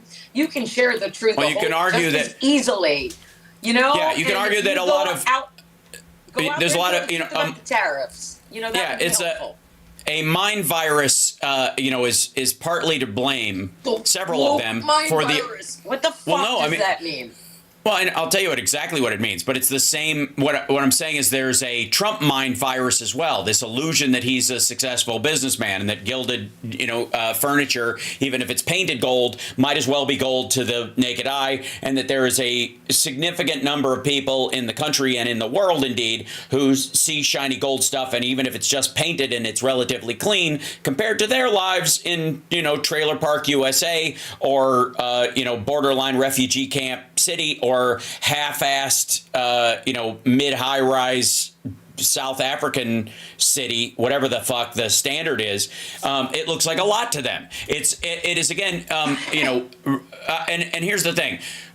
There used to be, Lenny Bruce had this big bit. He used to go off up on the Catholic Church because of the opulence of the churches.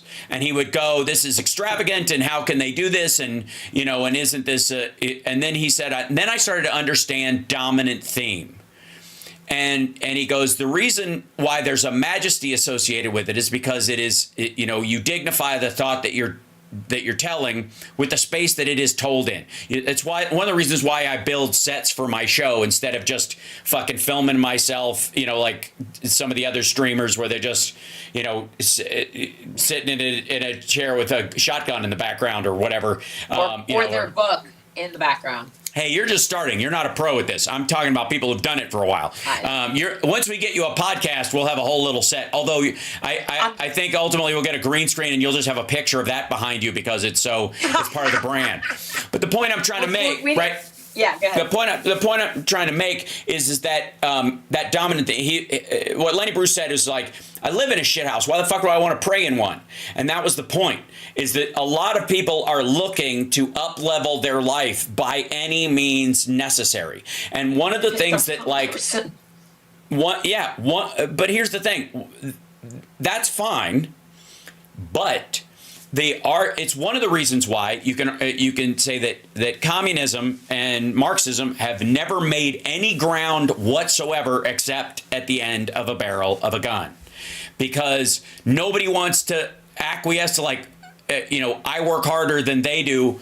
And everybody's been in an office where they're like, this fucker doesn't do shit. These people, I'm not only do I make sure that you take the coffee pot out of the fucking thing, but my report was done on Wednesday and we're still waiting on these dickheads, right? Anybody who's been through that doesn't think, oh, we're all pulling on the same team and we can all be even. And this is I think it's great. You know what? We should all get paid the same. Like anybody who's ever had a moment like that, and certainly the person who doesn't turn their work in on time and it will be the loudest about doing it in those circumstances. Well, yeah, we should all get paid the same, right? That's why. That's specifically why it's never gained any ground. But it's also feeds into this other belief that people are like, I want better for my progeny, for my kids. I want better for my kids than I had.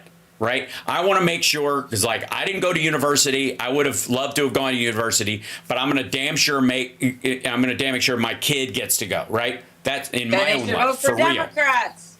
Right? I agree. Sorry.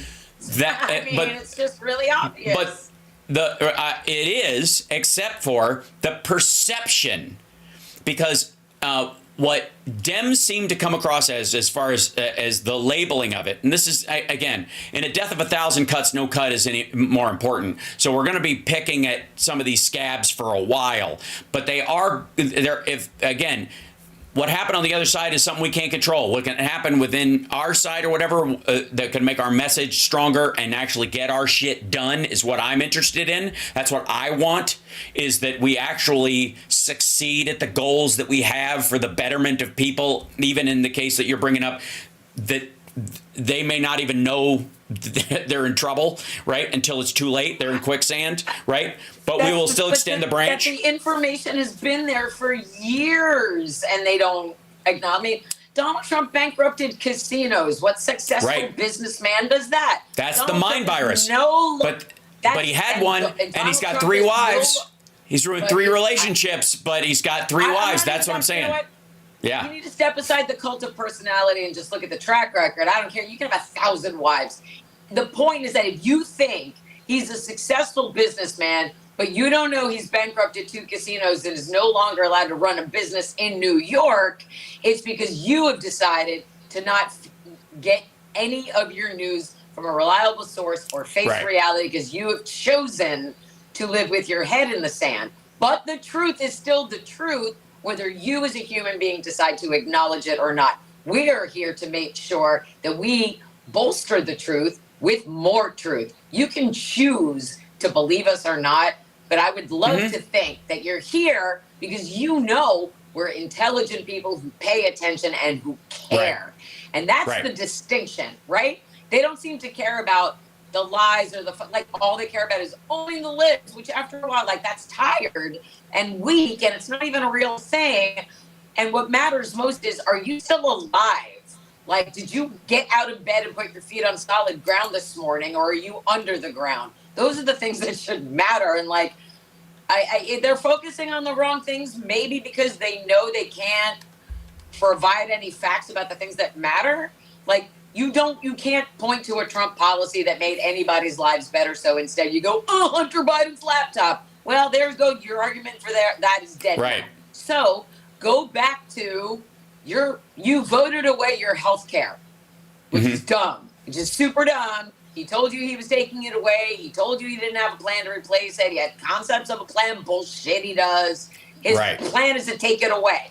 You voted for that, and then you voted to pay more to live. And that's stupid. That is stupid to do.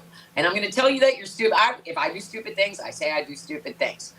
It's not productive for you to continue to vote against your best interest because you think it's going to hurt the other side. It's going to hurt your side too. That's the point that they can't get. You could go over somebody's personality flaws until the cows come home. They feel personally attacked when you personally attack Trump. Okay, fine. If you're worried about the economy and $4 dozen eggs, you should really be paying attention to the tariffs and the imports and how it all works. But and then you should be worried about the health care. Those are the two things. Here's the thing. Yeah, I agree. But that, insofar as those guys in there, that ship has sailed. And a lot of what they're going to have to learn, I mean, they're going to be parallel tracks right now, is that Democrats are just going to make sure that their kids are up on their vaccinations, period. Not because we're told to, but because it's the smart thing to do and that the kids remain healthy and safe and all this, because the increased possibility of measles and whooping cough and all that shit is going to go through the fucking roof. There are going to be outbreaks of this stuff. And again, if a country wanted to attack us with a bioweapon, there has never been more fertile ground since before we had a CDC. Okay? Thanks, just for the record. We'll be fine. Right. Well, and again, I think my message, and if you're going to talk to your representative, which you should, especially talk to your senator about these confirmations, one of the things that you're going to need to bring up is you need to ask RFK Jr. and all these people he's putting in charge who are anti-vax, how would you respond to a bioweapon attack of an airborne illness? How would you do it? What would the steps you would take to make sure that if one of our adversaries tried to attack us with a biological weapon and they were successful in reaching in it because for some reason some idiot is now running the FBI and the person running the department, the director of national intelligence is actually pro-Putin, that if they managed to do it, what would you do? What would be the steps you would take? You know what the steps would be. They would all be in the bunker underneath the White House waiting for all of us to die and the air to clear. That's what they would be doing. Here's the thing. Shit to protect the American people. I agree. But this is about, I get it. But I'm talking about I'm talking about the confirmation hearings and the impact that we can make on those things that are legitimate to make sure that those people, that those people should bring that up. Some Democrat needs to ask that question of every health-related person that Donald Trump is putting forward, from the Surgeon General to the CDC to the NIH and to Health and Human Services. They all need to be asked. Hey, Dr. Oz, what's your plan? All of them. need to be asked that question. And here's the thing. They have two possibilities. They can answer truthfully and say, we wouldn't do anything. We just let it roll. And everybody would start going, what the fuck? You're just going to let us get attacked? Or they have to lie and say, well, we would institute stages like we would do some quarantining and we would do some masking and we would we'd work with the World Health Organization and then the maggot world would fucking explode. That's the only way. You didn't want to do in 2020. Right. Okay. What you do is you find whatever they would have to lie about and you stick a fucking crowbar in it and you wiggle that motherfucker. And that's crucial. So for me, that has to happen. There has to be, and I'm contacting, my senators about this, and I suggest everyone do it. Every one of these senators that are on, any of these, that are going to go through any of these confirmation hearings, if they're sitting on that or they're talking to their colleagues, what they need to be hearing is, the fuck we're going to do if we're attacked by a bioweapon with these assholes in charge? You want to talk about a mind virus that carries through and starts to get rolling and becomes a conversation, because that's pretty simple to understand, right? That's pretty fucking simple. That's a great one to put out into the national conversation. Right. It is. And that's how we should address all of these people, though. That's my point, is that all of these people, you need to find whatever it is, be it the FBI, he's going to run, so we're going to have this dude, this leather daddy who's friends with Epstein's wingman in charge of stopping human trafficking. How does that work? It went up under Trump. Is it going to go up again? That should be the other question. What are you going to do? He's fucking insane. He's QAnon. I mean, it's just, I know, it's but nuts. what do you do, though?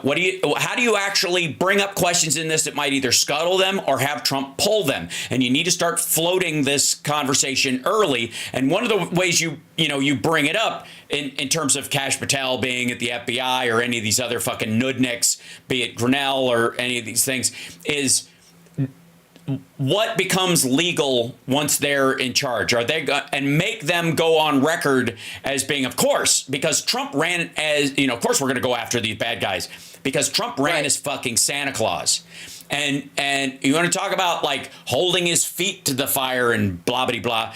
Mm-hmm. That's how you do it, because he's straddling every fence. And so it's super easy. Not that yelling hypocrisy isn't going to do it, but what you got to do is hold him to his promises, even if they are in conflict with other promises. And that's what's true of every single one of the people he's putting in charge of this. We don't want a weaponization of government. Well, then you attack this dude on the weaponization of government. That'll be the primary one. But also, while you're busy hunting down Democrats you don't like, what happens when a serial killer gets loose and is running around the country? Or what if they're coordinating? What if there is a child sex trafficking organization? What are you going to do about that to put an end to those things? What is your plan to solve that issue? And believe me, right. So they have to do one of two things. They either have to obfuscate and show that they don't have one, or they have to make up a plan that Republicans will fucking hate, because they all hate competence and they all hate actual governing. RFK Jr. So there's two ways he can get the toxins out of our food. What are those two ways? They can regulate them out, or they can incentivize them out. That's it.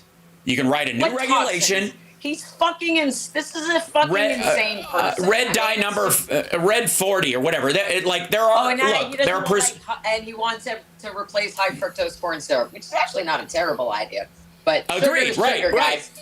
Well, here's the thing, and there's a difference between cane sugar and high fructose corn syrup. Right. Cool. You want to do that? That's awesome. Democrats have been trying to do that for years. Why haven't they been able to? Because of Republicans. Because there's only two ways you do that.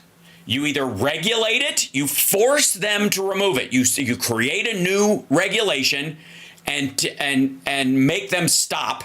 Which, by the way, goodbye Iowa, because where do you think high fructose corn syrup largely comes from? Is those plain states that Trump's like, I gave all this money to the farmers. Yes, they can make soybeans for China and high fructose corn syrup and fucking ethanol. And those same farmers are saying, please don't deport all of our workers now. Whoops, voted for the wrong person. At the same yes. And that's the other thing. There you go. So on the deportation thing or whatever, we're going to start with all the criminals. Okay, that's the first 800 people, and they're already in jail. So what happens after that? You go after them and you go, why did you just turn 13,000? It'll be 800, but they'll make up the number because it's 13,000. Why did you just release 13,000 criminals into the world? We had them in jail.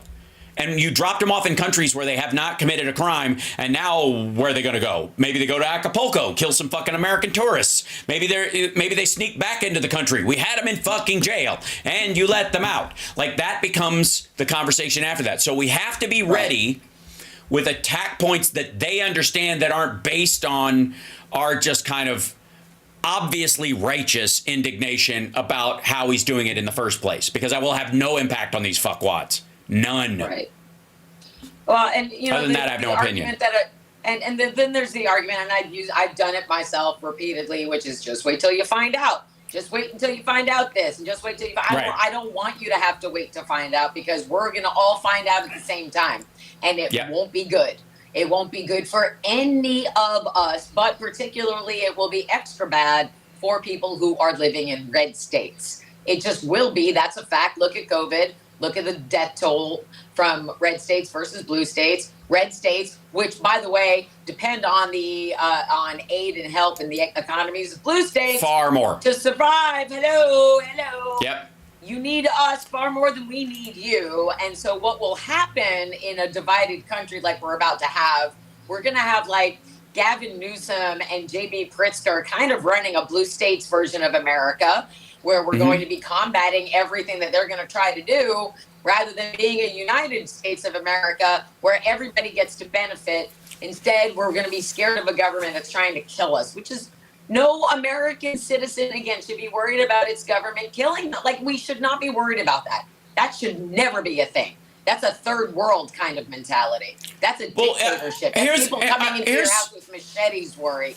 And we should not have that ever. No American citizen should be threatened by a member of Congress. And several members of Congress have personally threatened American citizens repeatedly. Like Nancy Mace was doxing people that were calling her and leaving her voicemails and putting their names and phone numbers on Twitter. How is that okay? Right. How is that fine? She's not. First of all, it violates her congressional website's privacy policy. But to dox an American citizen when you're a sitting member of Congress, there should be consequences for that, and I don't care who you are. So all of our norms are, been thrown out the door, and this should be freaking every single person to the point where they're screaming for a recount, because nobody should want to live in such an uncertain and unstable society. Again, like, I don't understand voting away all of your life's comforts and all of the things that have made your life enjoyable. Again, you literally voted them away. I agree. But again, I think you're looking through a logic prism that they don't have, because right. And I understand being flabbergasted with how these people could be this fucking stupid. But at the same time, from their perspective, they're already drowning, even though they're not. I'm not saying they are. I'm not giving them this. I'm saying that this is how they perceive the world, as nuts as it is. And so you're dealing with someone who's not making sane choices. And granted, I mean, could it be lead poisoning? Could it be bad nutrition for decades, causing them to have 20 IQ points lower than they would have otherwise, and therefore the idea of a complex, highly computerized future scares the living fuck out of them, and so better to put off the inevitable and just hide in their little fucking bunker and wait for Jesus, or worry about jobs that they barely can figure out how to do being stolen by people who don't even speak the language. Like, it's nuts. And that's the thing. It's nuts. And I don't want anyone living like that. It's not healthy. It's not here's healthy the thing. for anybody to live in fear. Of fear that isn't real. I mean, and like Democrats are coming to take your guns. Tell me about a time that's ever happened. Who's ever showed up at your front door knocking on, "Hi, I'm from the local Democratic Party and I'm here to take your guns"? It doesn't happen. We don't do that.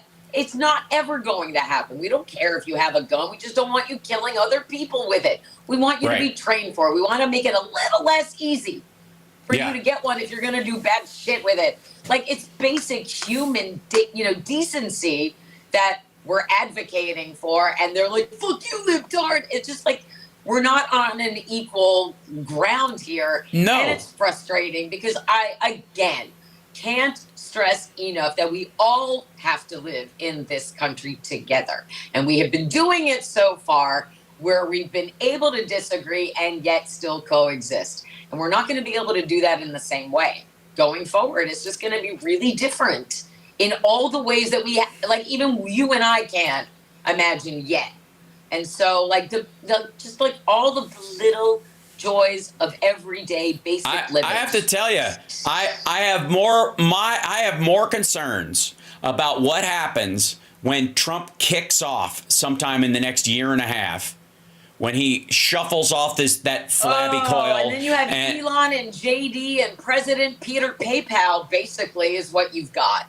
That's what we've got. And that's not going to be good for anybody. It's not, all of it already is not good. Yeah, I don't, again, I see a lot of Republicans who know that the mantle of MAGA is not going to be carried by J.D. Vance, and that's kind of why they liked him, because he was relatively harmless. He would be a good attack dog or a suck up. It's like Pence with a beard, but basically, even though technically Pence had a beard in some people's minds, you know what I'm saying? But does.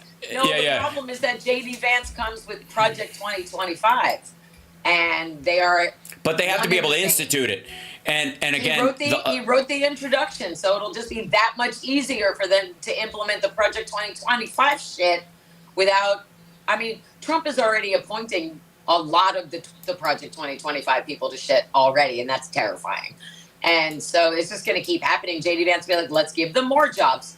Let's make it worse for everybody. So, it's all of it is, still preventable, in my opinion. And like Hal said, I'm going to start calling Republicans too, and just asking like, why do you want this? And can you give me an answer for this? And even if they can't and they won't, I'm still going to do it.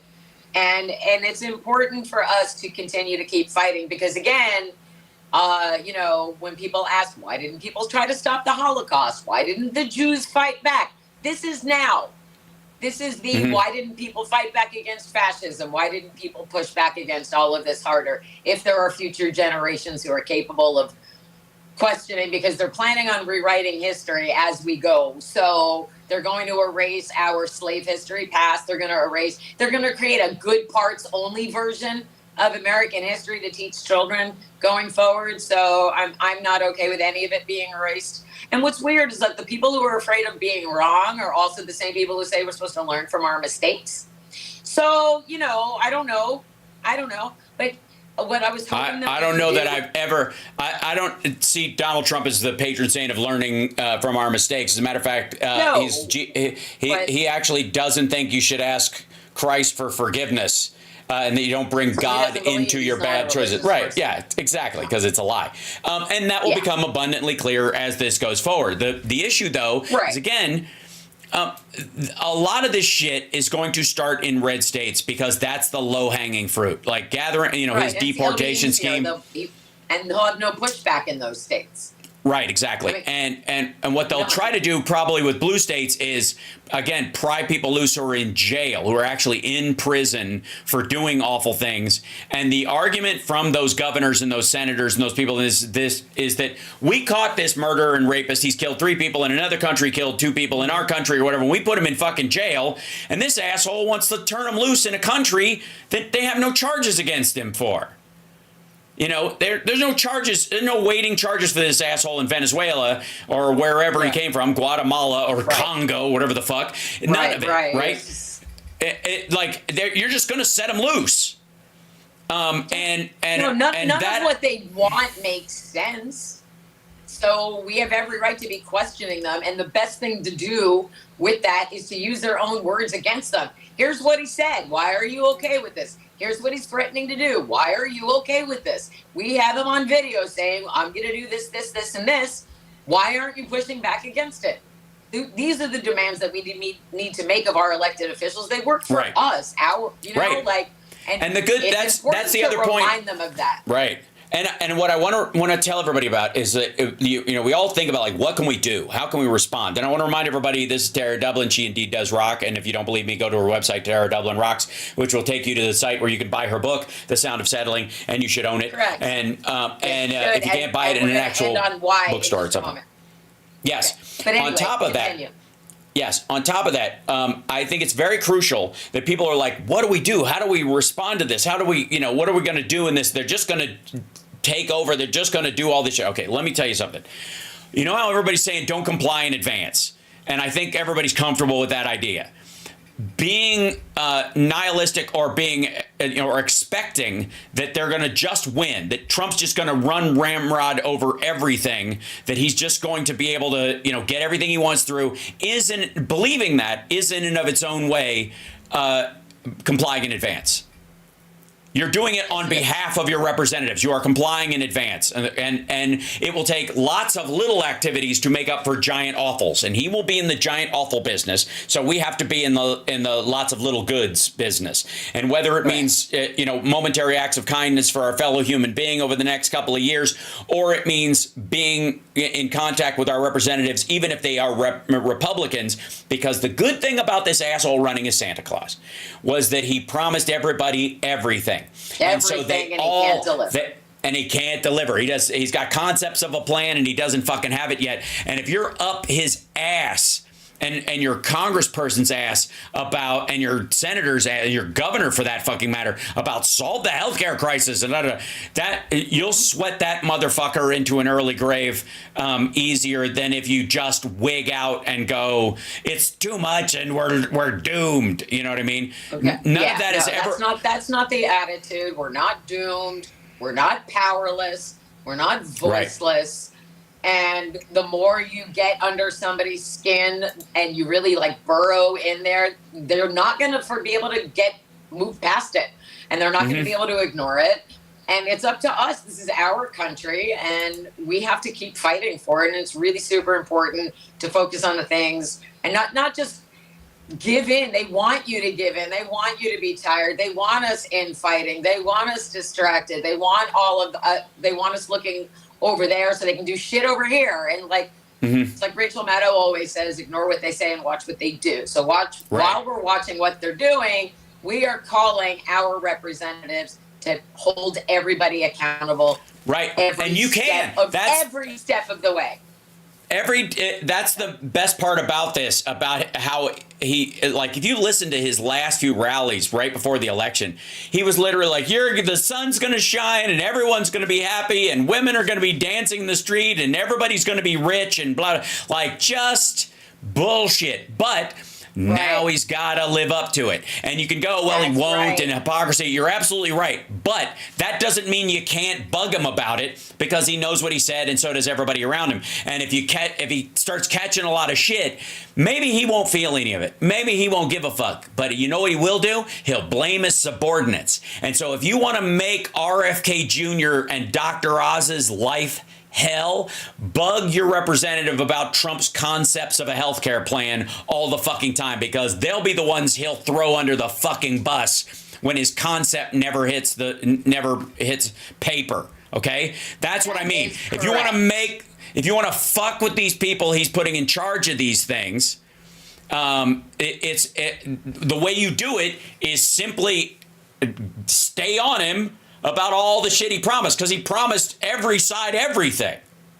That's right. And, So it's going to be beautiful and big and amazing and no wars, and it'll be done in 24 hours. We're already well past the election, and the Ukraine war hasn't ended, and it's not going to end right after he becomes fucking president again. I'm telling you, it's not going to.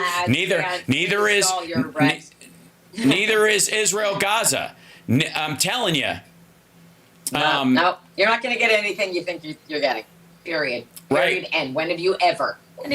He doesn't deliver on any this bullshit. Anyway, here's what I would like to end on. First of all, thank you, Sparklers. Thank you, Sparklers, who boosted The Sound of Settling over on Blue Sky to the point where I sold my 900th copy on Thanksgiving Day. Aww. So thank you. I'm at 909 today.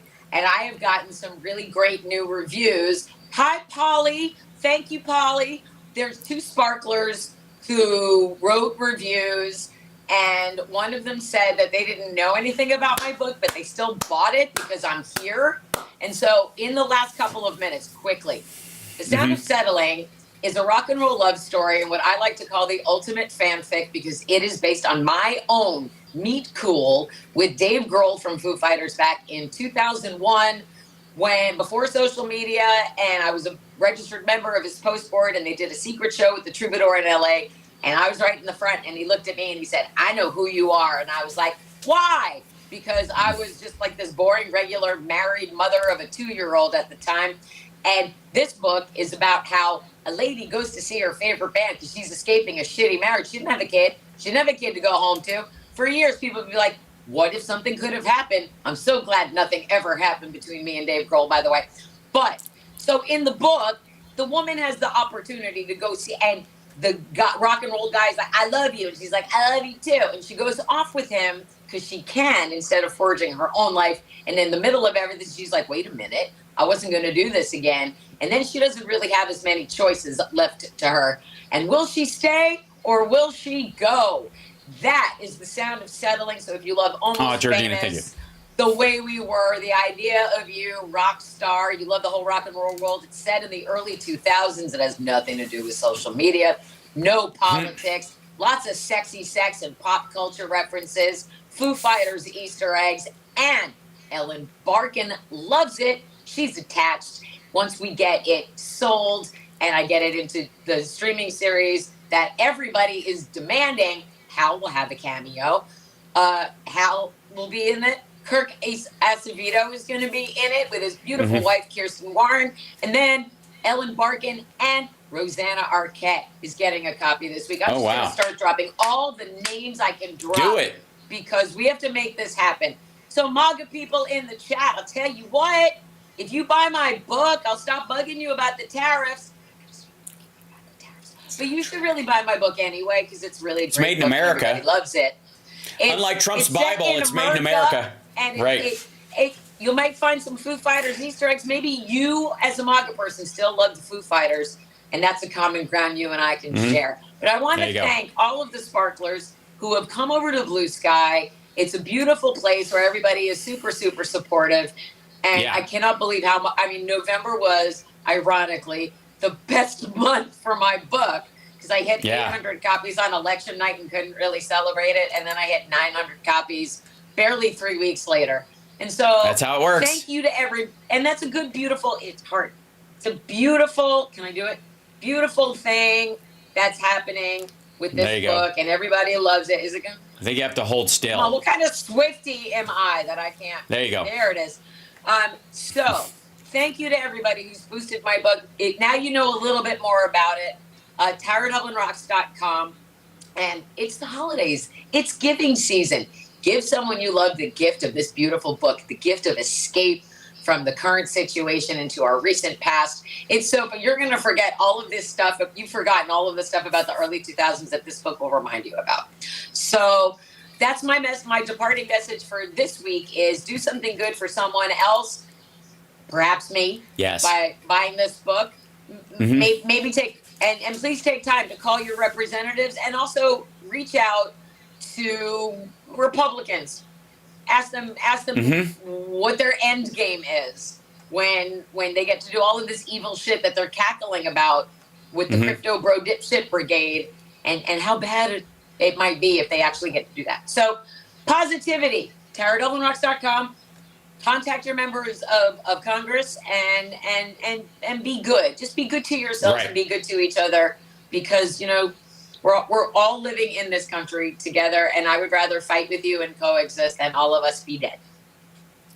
Agreed. How's that? I think you've made a lot of progress, and so I was saying, good job, Hal Sparks got her off shitter. Yes, I'm very proud. Everybody needs to get out of there. We need to. JoJo from Jers needs to bail out. She's being a holdout right now as well, and I understand because she built a big thing over there. She's staying on Twitter. She's still got Twitter rolling at the same time. My account. So this is what I'm doing. First of all, I cancel. I'm not paying for it anymore. I'm losing my blue check, I believe, within a week. So once I lose the blue check, I'm locking the account. It doesn't mean I'm not gonna fully stop. I'm gonna like check in like once a day and be like, what are they raging about? Ha ha. And then go back to blue check. You can check in without having an account. You do realize you can look at the account, the stuff on there. I know. I just don't want anyone taking mine, so I'm just gonna lock it. That's to it in the hopes that someday then shithead won't be in charge of it anymore. Nope. I know, but I'm just waiting. Yeah.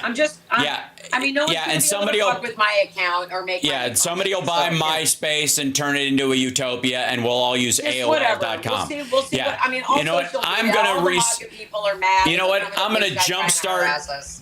I'm going to jumpstart eWorld, the original Mac database social media. Let's bring back Friendster. Friendster and LiveJournal. Let's go back there. There's a higher chance of all of those beating Facebook than there is of Twitter turning into anything else. Yeah. I know. All right, everybody. I'm telling you, though. All right. Much love. All right. Thanks so much. Yep. Love you guys. Cheers. Be good. Okay. Bye. There she goes. Ladies and gentlemen, Tara, thank you guys so much. I will see you later this afternoon for the regular show. Corrine says she's going back to MySpace. Hold on. Who exactly, Joy Fox? I don't get. Fuck it. It's a dump. Forget it. It's so much easier to just get out. It's so freeing. Reboot GeoCities. It's called a line in the sand. God dang it. I agree. That's right. Remember when? Yes. Thank you, Georgina. Remember when AOL was the universe? Yes. There you go. See you later, Tara. Yeah, I want to encourage that behavior or make Leon a flipping dime. That's exactly right, Twisted Stepsister. And that's my biggest point about getting the fuck out of X entirely, is that any interaction you're having over there is a penny in his pocket, period. So drop it. Let it go. Just get out. There's so many other places to interact. Jesus Christ. If you want a cesspool, Facebook still exists.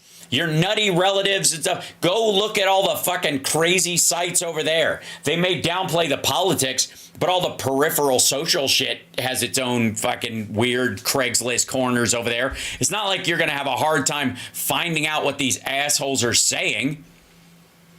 But the better part is that on Blue Sky, they have a choice. They can either say it using their big boy words and be at least charming or work on their argument skills, or they can fuck right off. Just saying. You called interaction, some called troll fights. Yeah. Well, that doesn't matter because the troll fight is an interaction. He monetizes it no matter what you call. Yeah, sorry, Leon. He monetizes it no matter what the fuck you do. Whether you call it I'm going in there and I'm wrestling with the other side, or I'm giving it to maggots, or whatever you're saying, whatever whatever the reasoning is, and I'm trying to get this across to everybody, it doesn't matter. He owns the arena. Why you're fighting and whatever the fuck you're fighting for happens in an arena that he owns, and he sells tickets to watch you fight. That's how the place works. It is a private website. It's not the town square. It's his property, and he owns your account. Fuck off with this nonsense. Period. It's useless. Get the fuck out. If you can't build it someplace else, you never had it in the first place. And if the fact that people are worried about losing followers because they moved to another site means they weren't followers in the first place. They're readers. They're glancers. That's what you have on Twitter. You have glancers. Yeah. All right. All right. Right? If you have followers, they will follow. It's a nutty concept, isn't it? It's crazy. Oh, and by the way, oops, shit. I'll turn my lights off because I knocked my bottle over. Sorry about that.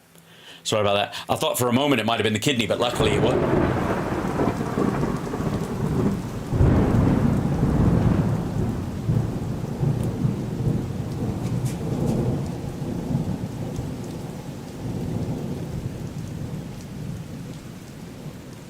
The kidney has a very special place in the heart.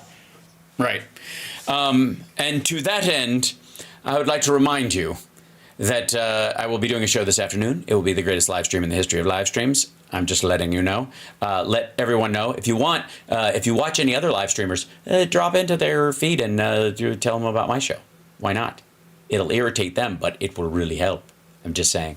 And I adore you guys. Take care of yourselves and take care of somebody else. And remember, wherever you go, there you are.